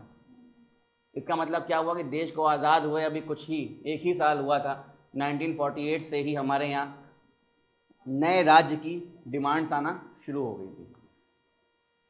नए राज्य की डिमांड आना, ठीक है, विद इन द कंट्री नया स्टेट बनना चाह रहे। हमारे यहाँ प्रोविज़न है ही नहीं, क्या चीज़ का? अलग होने का प्रोविज़न नहीं। हम किसी भी राज्य को अलग होने नहीं देंगे। अगर वो अलग होना चाहता है या वहाँ के जो पार्टी मेंबर्स हैं या जो लोग हैं वो अलग होना चाहते हैं, हम इसे राजद्रोह मान लेंगे, वहाँ पर आर्टिकल 356 लगा देंगे और निपटा देंगे वहाँ की चीज़ों को। अगर सभा है तो भंग कर देंगे, पुलिस है तो हटा देंगे, आर्मी वहाँ भेज देंगे, सब कुछ अपने हाथ में ले लेंगे। गवर्नर के थ्रू पूरा जो कंट्रोल है प्रेसिडेंट अपने हाथ में ले लेगा और प्रेसिडेंट के थ्रू प्राइम मिनिस्टर अपने हाथ में ले लेगा। सब कुछ देश में सेंट्रलाइज हो जाएगा। तभी हम कहते हैं हमें फेडरल कंट्री नहीं है, हमें क्वासी फेडरल है। हमारे यहाँ सब कुछ यूनियन के हाथ में है, सेंटर के हाथ में। सेंटर हमारा स्ट्रांग बनाया गया, जानबूझ के स्ट्रांग बनाया गया। रीज़न है, आप देखते होंगे जब भी आप पॉलिटी पढ़ते होंगे या आर्टिकल देखते होंगे कि हमारे यहाँ सेंटर जो है उसके पास पावर ज़्यादा दी गई है। आपने 7वीं अनुसूची पढ़ा होगा या नाम सुना होगा 7 शेड्यूल का। अभी आप लोग की NCERT पॉलिटी पर चल रही है, आप लोग को सुनाया जाएगा, दिखाया जाएगा। तो उसमें कई सारे जो टॉपिक्स हैं, सब्जेक्ट्स हैं, वो किसको दे रखे हैं? सेंटर को। हाँ, कि उस पर मैक्सिमम टॉपिक्स पे रूल कौन बनाएगा? सेंटर। ठीक है, और उसके बाद कुछ टॉपिक्स किसको दे रखे हैं? स्टेट को, और कुछ दोनों बना सकते हैं। और ये भी बोल दिया गया है कि एक रेसिडुअरी लिस्ट भी है काइंड ऑफ, कि कुछ नया टॉपिक अभी अगर आया जो नहीं पता हो हमको कि नियम कौन बनाएगा, तो वही बाय डिफ़ॉल्ट कौन बनाएगा? सेंटर। जैसे पहले अपने यहाँ नेट नहीं था तो साइबर क्राइम भी नहीं होता होगा, तो साइबर क्राइम नहीं है तो फिर साइबर लॉ, तो साइबर लॉ जब बनाना होगा तो कौन बनाएगा? हाँ, तो उस ज़माने में जब ये लिस्ट बनी तब साइबर लॉ नाम की कोई चीज़ थी ही नहीं, क्योंकि हमारे यहाँ इंटरनेट था ही नहीं। तो जब मीडियम ही नहीं तो क्राइम कहाँ होगा उस मीडियम के थ्रू? जब क्राइम नहीं है तो उसको रोकने के लॉ भी नहीं है। लेकिन जब मीडियम आया, नेट आया, क्राइम होना शुरू हुआ तो लॉ बनाना पड़ेगा। तो लॉ ऑफ कौन बनाएगा, लिखा तो था नहीं किस लिस्ट में जाएगा, लेकिन ये बाय डिफ़ॉल्ट नया मैटर जो भी आएगा वो अपने आप किसके हाथ में पहुंच जाएगा। हाँ, ऐसे ही कल को कोई और नई चीज़ सामने आना शुरू हो गई, उसको बाय डिफ़ॉल्ट कौन बनाएगा, सेंटर। और कभी कोई स्टेट अगर सेंटर की बात को ना माने, अभी आप पढ़ेंगे सेंटर स्टेट रिलेशंस, जिसमें पावर्स को डिवाइड किया गया है सेंटर स्टेट में, financial powers, executive powers, legislative powers, इनको बांटा गया है। और सेंटर के पास एक रोल है कि सेंटर हर एक चीज़ में स्टेट को एडवाइस और गाइडलाइंस दे सकता है, लेकिन अगर उन एडवाइस या गाइडलाइंस को स्टेट ना फॉलो करे, सेंटर के बार बार बोलने पे भी ना फॉलो करे, तो इसको भी क्या बोला जाएगा, failure of state constitutional machinery. इसका मतलब ये है कि जो राज्य सरकार है या जो वो स्टेट है, कोई भी राज्य हमारे यहाँ जैसे यूपी बिहार जो भी राज्य है, वो एज़ पर द कॉन्स्टिट्यूशन चल नहीं पा रहा है। और एज़ पर द कॉन्स्टिट्यूशन मतलब क्या है कि हर एक स्टेट को सेंटर के साथ सामंजस्य बैठा के चलना है, सेंटर के अकॉर्डिंग चलना है। अगर सेंटर की डायरेक्शंस को सीधे सीधे डिफाई कर रहा है, मना कर रहा है कि नहीं करेंगे, तो इस केस में क्या किया जा सकता है, स्टेट इमरजेंसी वहाँ लगाई जा सकती है। आपने नाम सुना होगा आर्टिकल 356 का, एक सुनेंगे नाम 365 का, ठीक है ना, उसमें भी सारी चीज़ें हैं, 56, 356 और 365, ठीक है ना, इन दोनों में ही जिक्र है स्टेट इमरजेंसी का, ठीक है। तो अगर कहीं ना कहीं सेंटर की बात स्टेट नहीं मानता है, तो या स्टेट सेंटर से बगावत करना शुरू कर देता है, रिबेल करना शुरू कर दे, रेबेलियन करना शुरू कर, सेंटर के अगेंस्ट काम करना शुरू कर दे, या अपने आप को अलग करने की बात करना शुरू कर दे कि नहीं अलग किससे, मतलब देश से अलग, तो उस केस में सीधे ऐसी सोच को, ऐसी विचारधारा को दबाने के लिए सेंटर ओवर पावर कर देगा स्टेट गवर्नमेंट को या स्टेट मशीनरी को, पूरा स्टेट सीधे अपने कंट्रोल में ले लेगा। ये हमारे यहाँ बनाया गया है। रीज़न क्या था, अगर नहीं बनाते, ये पावर्स अगर नहीं देते सेंटर को, तो पूरा जो यूनिफिकेशन हुआ था वो टूट जाता, क्योंकि ये बात तो तय थी कि हमारे यहाँ मैक्सिमम जो राज्य थे बेटा वो एक साथ यूनिफाई होना नहीं चाहते थे, कईयों को बाय फोर्स बनाया गया। जैसे आप जानते हैं पूरा नॉर्थ ईस्ट ही हमसे मिलना नहीं चाहता था, पूरा नॉर्थ ईस्ट ब्रिटेन के साथ उसकी कॉलोनी बन के रहना चाह रहा था, क्योंकि नॉर्थ ईस्ट में मैक्सिमम मार्शल ट्राइब्स हैं, ठीक है, और उनका इस्तेमाल मैक्सिमम ब्रिटेन ने किया था अपने अपने वर्ल्ड वॉर में, उनको काफ़ी रिवॉर्ड भी दिया।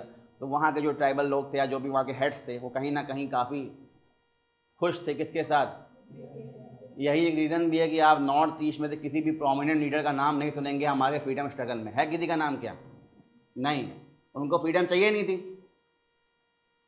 Didn't want the colonialism to end, वो चाहते ही नहीं थे, ठीक है।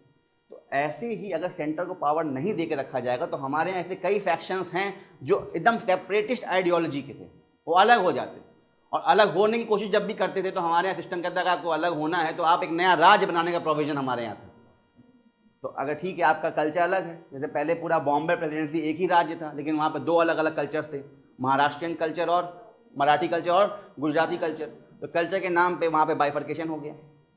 ऐसे ही आप देखिए साउथ में आंध्रा सबसे पहला राज्य बाहर बन के बाहर निकला, 47 में आज़ादी हुई, 48 में हमें नए राज्य बनाने की जरूरत पड़ गई थी, एक साल भी हमारा जो है ये यूनिफिकेशन या यूनिटी टिक नहीं पाई, ठीक है। ऐसी अलग अलग जगह अलग अलग, अब आप वेस्ट बंगाल देखिए, वेस्ट बंगाल में गोरखा लैंड की डिमांड हो रही है, दार्जिलिंग वाला जो एरिया है ऊपर आता है यहाँ, ठीक है, तो यहाँ भी एक नए राज्य की डिमांड हो रही है। वैसे ही आप देखिए सौराष्ट्र की डिमांड हो रही है, अलग अलग, ये सब क्या है, अलग अलग डिमांड्स हैं नए नए स्टेट्स बनाने की। इसको हम कहते हैं क्षेत्रवाद, रीजनलिज्म। इसमें होता क्या है कि जो लोग हैं वो अपने रीजन को, अपने क्षेत्र को ज़्यादा बड़ा समझते हैं, ना कि अपने देश को, मतलब regionalism becomes greater than nationalism. जो क्षेत्रवाद है वो राष्ट्रवाद से कहीं ना कहीं बड़ा हो जाता है इन लोगों के लिए, वो अपने क्षेत्र को आगे लेके चलते हैं, ना कि राष्ट्र को। और जब आप क्षेत्र को पहले फेवर करेंगे और राष्ट्र को बैकफुट पे डाल देंगे, तो अब यहाँ से अलगाववाद की बातें आना शुरू होगी, ठीक है। तो कई बार ऐसा होता है कि कुछ जगहों पे कि जहाँ पे जो लोग हैं वो जो एथनिकली एक जैसे हैं, जिनका कल्चर एक जैसा है, वो अपने आप को बाकी पूरे देश से अलग होने के लिए भी एक सिविल वॉर क्रिएट कर सकते हैं, ठीक है।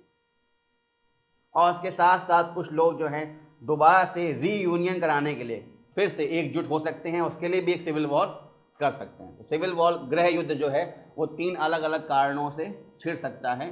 एक आपने देख लिया कॉलोनाइजेशन को ख़त्म करने के लिए, दूसरा आपने देख लिया अलग होने के लिए, और फिर एक वापस एक होने के लिए। इस तरह की चीज़ें हो सकती हैं।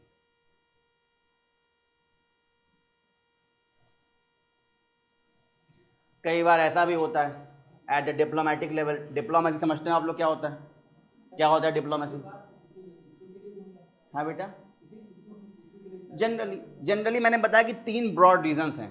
बाकी तो विवाद कहीं भी हो सकता है, लेकिन वो विवाद इतना बड़ा रूप तभी ले लेगा एक गृह युद्ध का, वरना बेटा वो सिर्फ एक इंटरनल थ्रेट रहेगा। जैसे हमारे नक्सलवाद है ना, नक्सलाइट है, उनका भी तो एक मोटो है, एक एजेंडा है।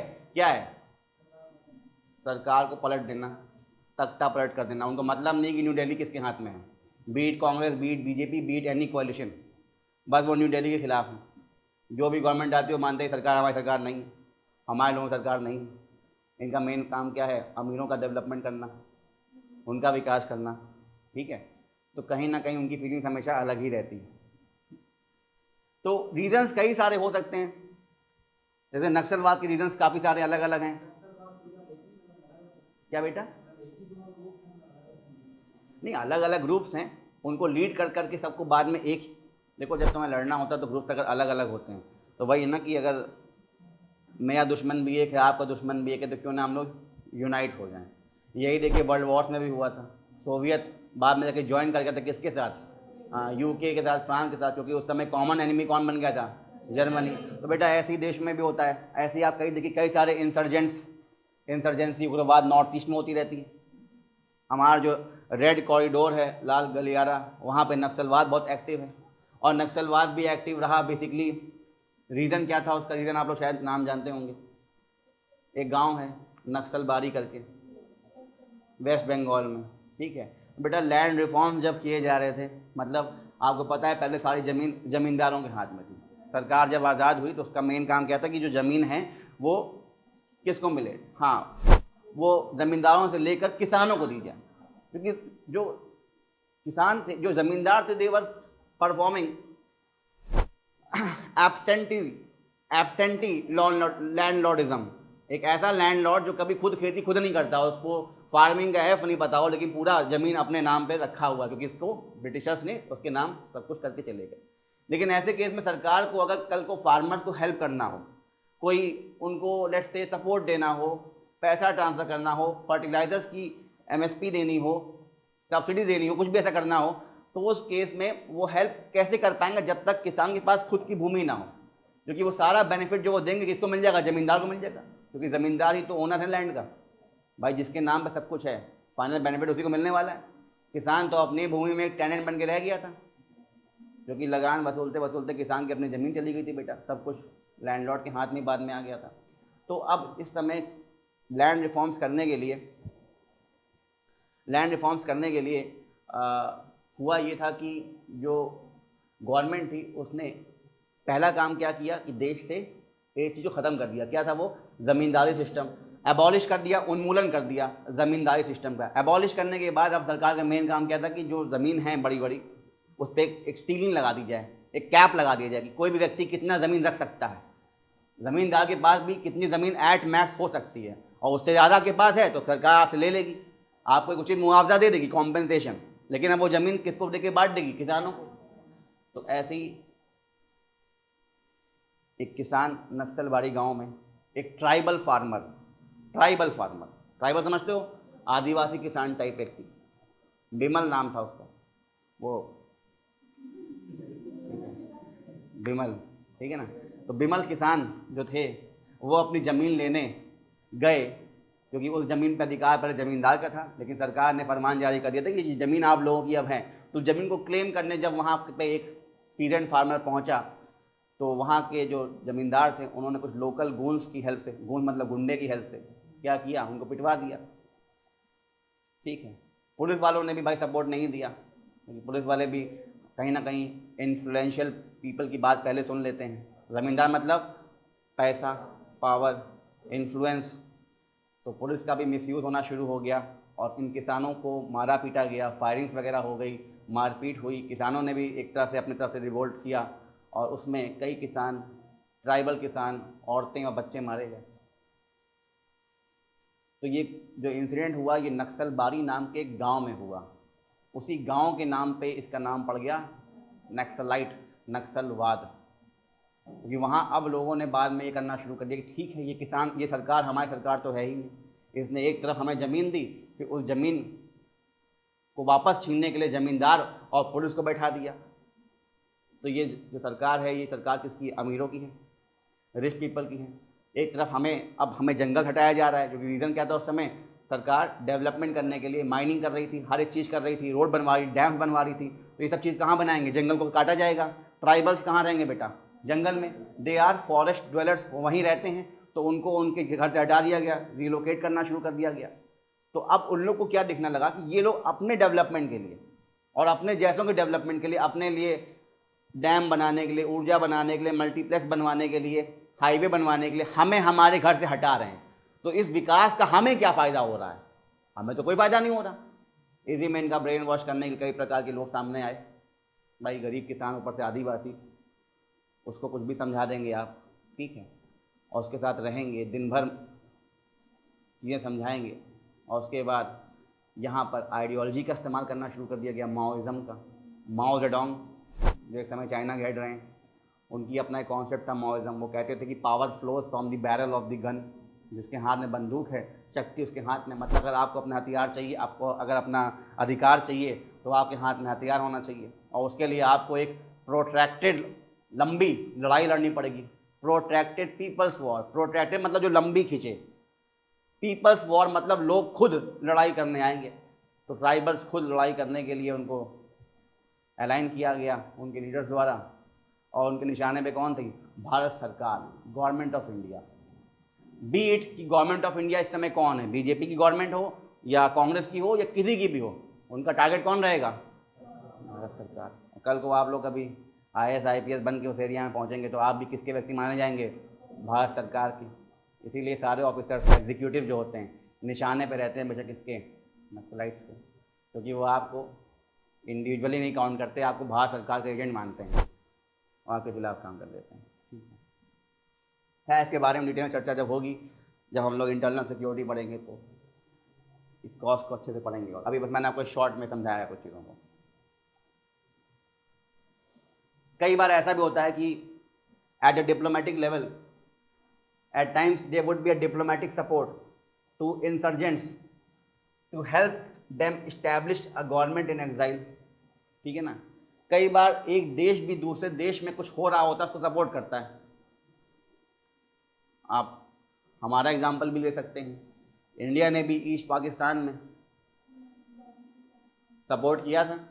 वहाँ के कई सारे लोग, जब वहाँ पे मास लेवल पे जीनोसाइड होना शुरू हो गया, वो हमारे यहाँ असाइलम लेने के लिए, रेफ्यूज लेने के लिए, रेफ्यूजी यहाँ आना शुरू हुए, तो मैडम गांधी ने क्या करना शुरू किया? उन लोग को ट्रेन करना शुरू किया, मुक्ति वाहिनी बनने का काम शुरू हुआ, उनको वेपन्स पहुँचाने का काम शुरू किया गया। वो कहा कि अंदर जाइए, आप अटैक करिए, बाद में हम देखेंगे। गुरिल्ला वॉरफेयर में ट्रीट किया, उनको ट्रेन करना शुरू किया गया। ठीक है, तो कई बार ऐसा होता है कि डिप्लोमेटिक सपोर्ट मिल जाता है, एक दूसरा देश एक दूसरे देश में हो रहे ऐसे इश्यूज़ को सपोर्ट देता है। इंसर्जेंट्स जो लोग उग्रवाद हैं, जो उग्रवाद देखो उसको बोला जाता है जो अगेंस्ट द स्टेट लड़ रहा हो, भले वो आप उसको कोई रेवोल्यूशनिस्ट कह दे या कुछ भी कह दे, लेकिन अगर आप अगेंस्ट द स्टेट लड़ रहे हैं, जैसे इंडिया में एक समय क्या था, स्टेट हमारे यहाँ कौन था? गवर्नमेंट किसके हाथ में थी? ब्रिटिश गवर्नमेंट थी ना। अब ब्रिटिश गवर्नमेंट के खिलाफ हम जो भी कर रहे थे, we were freedom fighters basically. लेकिन अगर ब्रिटिश गवर्नमेंट स्टेट हैं और हम फ्रीडम फाइटर हैं, तो हम लड़ किसके खिलाफ रहे हैं? स्टेट के अगेंस्ट। तो स्टेट हमें क्या बोलेगा? इंसर्जेंट, उग्रवाद, वो यही बोलेगा। ठीक है, कॉज अलग अलग था हमारा, ऑब्वियस ही बात है, हम कोई आतंकवादी लोग नहीं थे। लेकिन अगर आप स्टेट के पर्सपेक्टिव चेक करेंगे, तो स्टेट मतलब गवर्नमेंट के खिलाफ कोई भी आप एक्शन करेंगे तो उसको क्या माना जाएगा? राजद्रोही तो माना जाएगा, और कुछ और बोलोगे उसको। ठीक है ना? They could be a military intervention also by the third party. भाई हमारी भी तो थर्ड पार्टी थी, एक दूसरे के युद्ध के अंदर हम भी घुसे थे। ऐसे चाइना भी इंटरव्यू में जाता है, रशिया भी होता है, यूएस को देखो, अफगानिस्तान, वियतनाम, हर जगह इंटरफेयर किया ना जाके उसने। प्रॉक्सी वॉर देखा था आपने? प्रॉक्सी वॉर तो मैटर किसी और कंट्री का है और वहाँ आर्मी कोई और कंट्री अपनी लेकर पहुँच जा रहा है, और उसको काउंटर करने के लिए दूसरा ग्रुप अपनी आर्मी भेज दे रहा है। ये सारे प्रॉक्सी वॉर जब भी आपने देखे हैं, तो उसमें होता क्या है? मिलिट्री इंटरवेंशन, एक दूसरी कंट्री, एक दूसरी पार्टी अपने आप को इंगेज कर लेता है, अपनी फोर्सेस को उनके देश में चल रहे वॉर में भेज देता है। सुलझाने के लिए या उसको मान लो और भड़काने के लिए, जब जो भी है। जैसे हमने भी इंटरवीन किया था ईस्ट पाकिस्तान में, जो आज का बांग्लादेश है, ठीक है, क्योंकि उनके यहाँ जो वॉर ऑफ इंडिपेंडेंस चल रहा था अंदर, वो भी तो एक सिविल वॉर था ना एक तरह का। भाई ईस्ट पाकिस्तान में क्या हुआ आप सबको पता ही है, ठीक है ना। मास लेवल पे जीनोसाइड हुआ, बहुत लोग को मारा गया, बारबेरिज्म किया गया, वायलेंस हुआ, परसिक्यूशन हुआ, लैंग्वेज के नाम पे परसिक्यूशन हुआ। बंगाली स्पीकिंग लोग थे, उर्दू स्पीकिंग लोगों ने परसिक्यूशन करना शुरू कर दिया। बहुत तरह के वहाँ पे जो है इस तरह के, या कह सकते हैं क्रूअल ट्रीटमेंट हुआ, ठीक है। तो हम लोग ने भी इस तरह से कह सकते हैं कहीं ना कहीं इंटरवीन किया। ऐसी हर एक कंट्री कहीं ना कहीं कभी ना कभी इंटरवीन करता है, हेल्प करने के लिए या जो भी करने के लिए, डिप्लोमेटिक लेवल पे। आयरॉनिकली जो यूनाइटेड नेशंस, अगर हम यूनाइटेड नेशन की बात करें तो बनाया क्यों गया था? वर्ल्ड वॉर 2 के बाद यूएन को बनाया गया था कि दोबारा से कोई थर्ड वर्ल्ड वॉर पहली बात तो ना होने पाए, और पीस ग्लोबल लेवल पे, वैश्विक स्तर पे शांति समृद्धि बनी रहे, पीस एंड प्रॉस्पेरिटी स्टैब्लिश हो, दोबारा से कोई थर्ड लेवल पे थर्ड वर्ल्ड वॉर ऐसा ना होने पाए, ठीक है। लेकिन आयरनी ये है कि यूएन जो है, it has failed to evolve an effective mechanism to prevent third party states to intervene in the situations of civil war. कई बार सिविल वॉर, देश के अंदर कोई दिक्कत चल रही है और उसमें थर्ड पार्टी, दूसरा देश अपनी आर्मी को इंटरवीन करा देता है, अपने फंड्स को भेज देता है, इकोनॉमिक सपोर्ट करना शुरू कर देता है। यूक्रेन में नहीं हो रहा क्या? बस वही। तो इस चीज़ को जबकि यूएन को रोकना चाहिए कि भाई देश का आपसी मैटर है, अंदर का मसला है, अगर आप अंदर जाएंगे इंटरवीन करेंगे तो मैटर एग्रेवेट हो सकता है, बढ़ सकता है। लेकिन यूएन एंटायरली फेल हुआ, इस चीज़ में नहीं हो पाया, ठीक है। तो ये आपने किसके बारे में देख लिया? Civil war. अब जब भी सिविल वॉर वर्ड कहीं भी आएगा, देखो मैं ये शब्दों को, टर्म्स को पढ़ा रहा हूँ, क्योंकि आने वाले चैप्टर्स में या आर्टिकल जो भी आप पढ़ेंगे ये टर्म्स कहीं ना कहीं सामने आएंगे। तो अब आप इन टर्म्स को पढ़ के या समझ जाएंगे आपकी एक्चुअल में मीनिंग इसकी क्या है। ये समझ गए आप? ये आप जानते ही हैं क्या है ये? उपनिवेशवाद, कॉलोनियलिज्म, ठीक है। तो it's a form of imperialism. ये क्या होता है? साम्राज्यवाद, एक्सपेंशन, अपने एम्पायर को बड़ा करना, ठीक है ना। तो आपने देखा था कि ऐसे ही जो ब्रिटेन था, फ्रांस था, वो अपने एम्पायर को एक्सपेंड कर रहे थे। वो सिर्फ यूरोप तक सीमित नहीं थे, वो अलग अलग, चाहे वो अमेरिकाज हो, एशिया हो, अफ्रीका हो, वहाँ जाके अपने एम्पायर को एक्सपेंड कर रहे थे, बड़ा कर रहे थे, विस्तार कर रहे थे। इसी को हम क्या कहते हैं बेटा? Imperialism.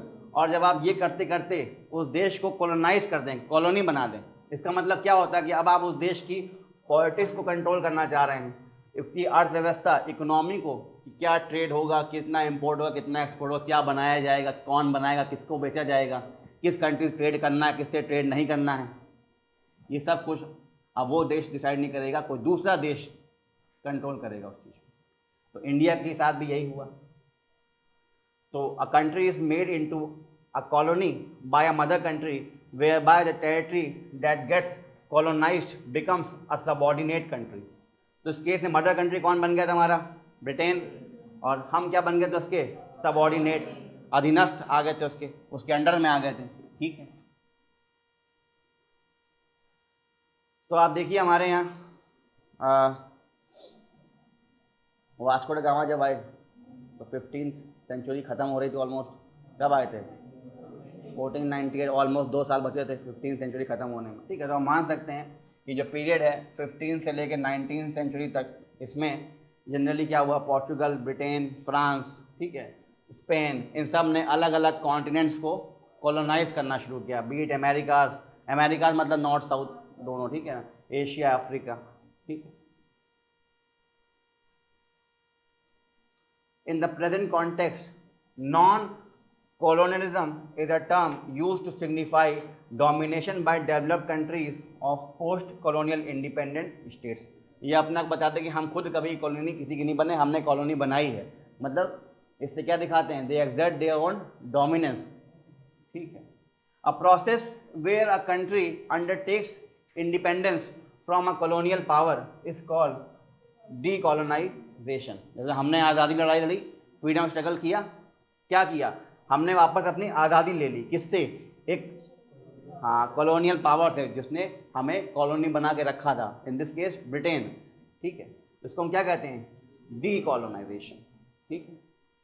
After world war two the world witness a surge, surge मतलब अचानक से जब कोई चीज़ बढ़ना शुरू हो जाए, ठीक है, increase, surge of states gaining independence from colonial rulers. तो वर्ल्ड वॉर टू ख़त्म होने के बाद कई सारे जो देश थे जिनकी कॉलोनीज थी अमेरिका में, अफ्रीका में, एशिया में, क्योंकि वर्ल्ड वॉर टू के बाद ये सारे बड़े बड़े देश जो कॉलोनीज बनाए थे वो इकोनॉमिकली काफ़ी वीक हो रहे थे। अब वो अपनी कॉलोनीज़ को मेंटेन वहाँ नहीं कर पा रहे थे। तो इस बात को देखते हुए अचानक से कई सारे जो देश इन देश के कंट्रोल में थे वो आज़ाद होना शुरू हुए, उनके यहाँ आज़ादी लड़ाई और तेज होना शुरू हुई और एक रैपिडली अचानक से बहुत सारे देश इंडिपेंडेंट होना शुरू हो गए फ्रॉम देयर कॉलोनियल रूलर्स। और ये जो नए नए देश आज़ाद होकर सामने आना शुरू हुए इनको एक टर्म दे दिया गया थर्ड वर्ल्ड। और ये जो आज़ाद होकर अभी आए हैं ये ऑब्वियस सी बात है, ये दोबारा किसी के अंदर में आना नहीं चाहेंगे। ठीक है ना, ये अभी आज़ाद होकर आए हैं, ये ना ही नाटो ज्वाइन करना चाहेंगे ना ही वॉर्सो पैक्ट, जो इनको पता है कि हम अभी जस्ट आज़ाद हुए हैं, हमारे पास ना ही इकोनॉमी है ना ही टेक्नोलॉजी है, पॉवर्टी बहुत ज़्यादा है, पहले अपना देश देखें या पहले इनकी लड़ाइयाँ देखें। ठीक है ना, तो थर्ड वर्ल्ड इनको बोलना शुरू किया गया, collective term for these new states. New states मतलब ये जो न्यू कंट्रीज आज़ाद हो गई थी इनको थर्ड वर्ल्ड बोला गया। और इन्हीं थर्ड वर्ल्ड कंट्रीज ने मिलकर अपना एक नया ग्रुप बना लिया था, हाँ, नॉन अलाइंड मूवमेंट, गुट निरपेक्ष आंदोलन। तो फर्स्ट वर्ल्ड आप मान सकते हैं यूएस और डेवलप्ड कंट्री को, सेकंड वर्ल्ड आप सोवियत को मान सकते हैं, और थर्ड वर्ल्ड ये जो नई कंट्रीज इंडिपेंडेंस इनको मिल रही थी। तो इस तरह से ये तीन वर्ल्ड्स बोले जाते हैं, यूएस, सोवियत और नैम कंट्रीज़ या थर्ड वर्ल्ड कंट्रीज़, या वो देश जो तुरंत उस ज़माने में वर्ल्ड वॉर टू के बाद आज़ाद होना शुरू हुए थे। ठीक है, समझ पा रहे हो उसको, टर्म्स क्लियर हो रहे हैं आप लोग को। नेक्स्ट शब्द देखिए, कलेक्टिव सिक्योरिटी। ये वर्ड सुना है पहले, कलेक्टिव सिक्योरिटी, सामूहिक सुरक्षा, क्या होता है ये? हाँ बेटा, हाँ, और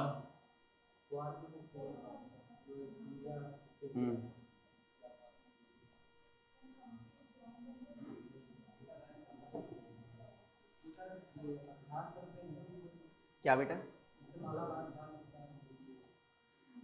एक्सरसाइजेस, मिलिट्री एक्सरसाइजेस, इसको हम अलायंस कह सकते हैं। दो देश या तीन देश मिलकर ग्रुप बना रहे हैं और जॉइंट एक्सरसाइज कंडक्ट कर रहे हैं, काइंड ऑफ। ठीक है, देखिए कलेक्टिव सिक्योरिटी को समझते हैं पहले क्या होता है। सिक्योरिटी आप जानते हैं, ठीक है, जनरली जब वर्ड सिक्योरिटी सामने आता है हमें सिर्फ डिफेंस दिखता है, डिफेंस सिक्योरिटी, ठीक है ना, सैन्य आर्मी जहाँ इन्वॉल्व हो जाती है, मिलिट्री पावर। सिक्योरिटी अलग अलग हो सकती है। Security can be economic security, can be energy security, can be technology security, ठीक है ना, can be internal security, can be national security, बहुत प्रकार की सिक्योरिटी हो सकती है।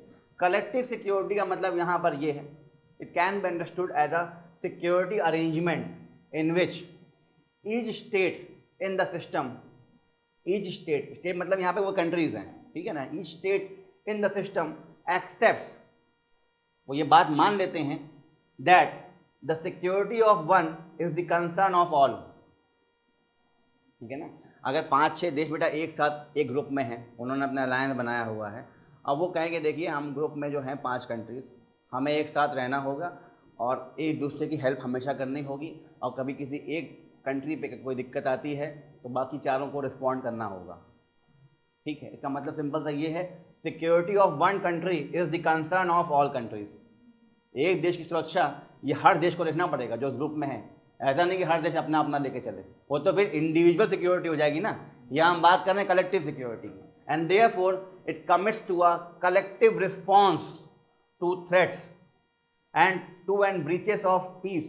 अगर उस देश में या किसी भी देश में कोई ब्रीच होता है, कोई और देश उस पर अटैक करता है, बाउंड्री को तोड़ता है, टेरिटोरियल इंटीग्रिटी को तोड़ता है, या उस देश पे कोई भी खतरा मंडरा रहा है, तो जो बाकी के देश उसके साथ हैं वो रिस्पॉन्स कैसे देंगे? एक साथ मिलकर कलेक्टिव रिस्पॉन्स देंगे अपने उस साथी देश की हेल्प करने के लिए। आसान शब्दों में आप इसको ये कह सकते हैं कि द डॉक्ट्रिन ऑफ, कौन सिद्धांत माना जाता है, one for all and all for one. इसका मतलब क्या हुआ? हाँ, मतलब ये सारी कंट्रीज जो हैं एक ग्रुप में जो रहेंगी, और अगर वो कलेक्टिव सिक्योरिटी को कॉन्सेप्ट को मानती हैं, तो वो सब देश एक दूसरे की सहायता करती रहेंगी। ठीक है, तो ये क्यों लाया गया, ये कॉन्सेप्ट क्यों हुआ? ये कॉन्सेप्ट जनरली वही है, आपके वर्ल्ड वॉर के समय, कोल्ड वॉर के समय सामने आना ज़्यादा शुरू हुआ था। तो इसका मेन जो पीछे का मैकेनिज्म है, the idea of this collective security is to create mechanisms legally to prevent an aggression by any state in the system against other state. ठीक है ना, एग्रेशन जो होगा उस देश में, जो एक ग्रुप है, उस ग्रुप में जितनी भी कंट्रीज़ हैं वो कभी भी, पहली बात, एक दूसरे पे एग्रेशन नहीं करेंगे। एग्रेशन मतलब कोई भी अटैक इस तरह का या थ्रेट नहीं करेंगे। The situation entails the collection of nation states enforcing peace by informing the aggressor state of a credible threat of sanctions और मिलिट्री एक्शन।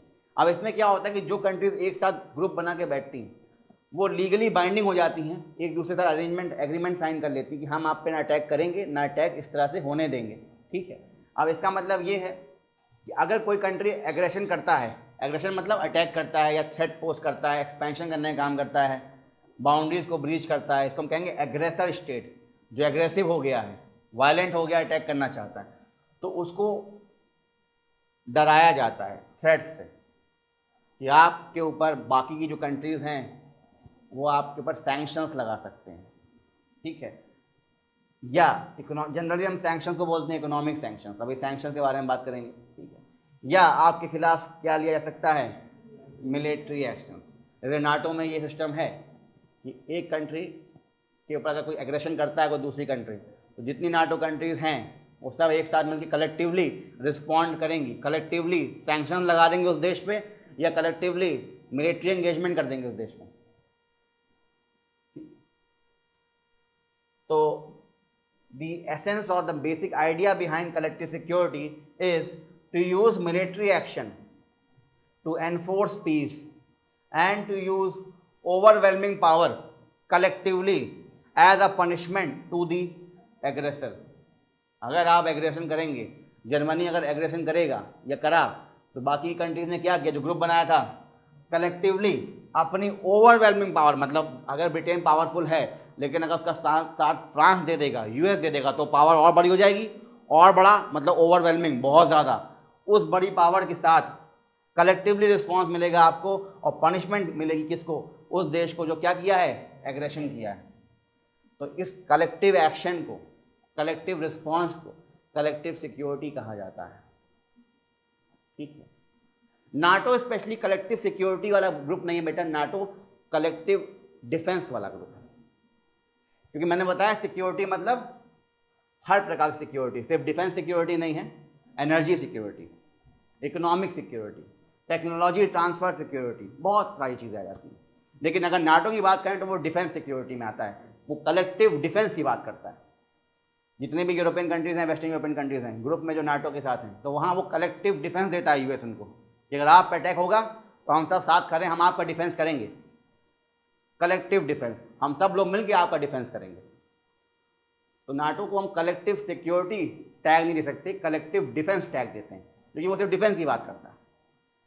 ठीक है, इकोनॉमिक सिक्योरिटी, एनर्जी सिक्योरिटी, इनके बारे में कोई विशेष प्रावधान उसमें अलग से नहीं बनाया गया।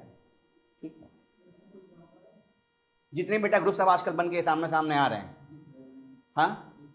हाँ, ये जितने बड़े ग्रुप्स हैं, G20, BRICS, G7, ASEAN, RCEP, कहीं ना कहीं बेटा ये कलेक्टिव सिक्योरिटी की बात करते हैं। जैसे आप देखिए स्पेशली इकोनॉमिक सिक्योरिटी की बात करते हैं। आप RCEP में देखिए, हमने ज्वाइन करते करते बाहर निकल गए, स्किप कर दिया हमने, क्योंकि वहाँ पे RCEP में जितनी भी आसियान कंट्रीज़ थी और उसके साथ जो बाकी कंट्रीज जुड़ रही थी, वो कहीं ना कहीं अपने यहाँ अपने ट्रेड को सिक्योर करना चाहती थी। वो चाहती थी कि ज़बरदस्ती कोई ट्रेड बैरियर्स ना लगाया जाए, एक्स्ट्रा कस्टम ड्यूटी ना लगाया जाए, हर एक सामान को seamlessly of the border on the border आने जाने दिया जाए, और कोई भी दूसरा देश हमारे सामान को सैंक्शंस ना लगाए, रोके नहीं उसको, या ज़बरदस्ती रेट बढ़ा के ना बेचने पाए।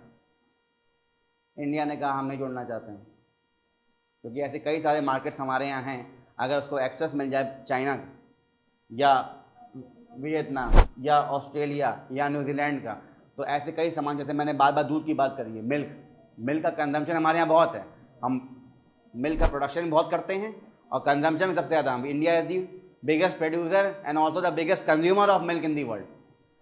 लेकिन बहुत ज़्यादा प्रोडक्शन दूध का ऑस्ट्रेलिया और न्यूजीलैंड में भी होता है, लेकिन उनके यहाँ कंजम्पशन उतना नहीं होता। तो कल को अगर वो अपना दूध हमारे यहाँ बेचेंगे तो सस्ते में डंप कर देंगे दूध को लाकर, तो हम आप ही क्या करेंगे, उनका दूध लेना पसंद करेंगे, ना कि अपने यहाँ के जो एनिमल हस्बेंड्री करने वाले फार्मर्स हैं, उनका काम खत्म हो जाएगा, ताला लग जाएगा उनके ऊपर। यही काम जो ब्रिटेन ने किया था स्टार्टिंग में, हमारे हैंडीक्राफ्ट इंडस्ट्री को बंद कर दिया था, और हम उस समय अगर RCEP को साइन कर देते तो कभी भी हम अपने चीज़ों को कंजर्व करने के लिए उन ट्रेड पे रिस्ट्रिक्शंस नहीं लगा सकते थे। कि ज़बरदस्ती हमने ट्रेड बैरियर लगाया, इंपोर्ट ड्यूटी लगा दी, एंटी डंपिंग ड्यूटी लगा दी, रेट बढ़ा दिया, ये सब हमें मना करना था, हम ये सब नहीं कर पाते। तो इससे हमारे जो इंडिजिनस इंडस्ट्रीज़ हैं उन पर इफेक्ट पड़ सकता था। लेकिन एज अ ग्रुप RCEP क्या करना चाहता था, अपने आप के ट्रेड को सिक्योर करना चाहता था, ठीक है। तो इकोनॉमिक सिक्योरिटी की बात वो लेके चल रहे थे, ठीक है, वो भी एज अ कलेक्टिव ग्रुप काम करना चाहते हैं, ठीक।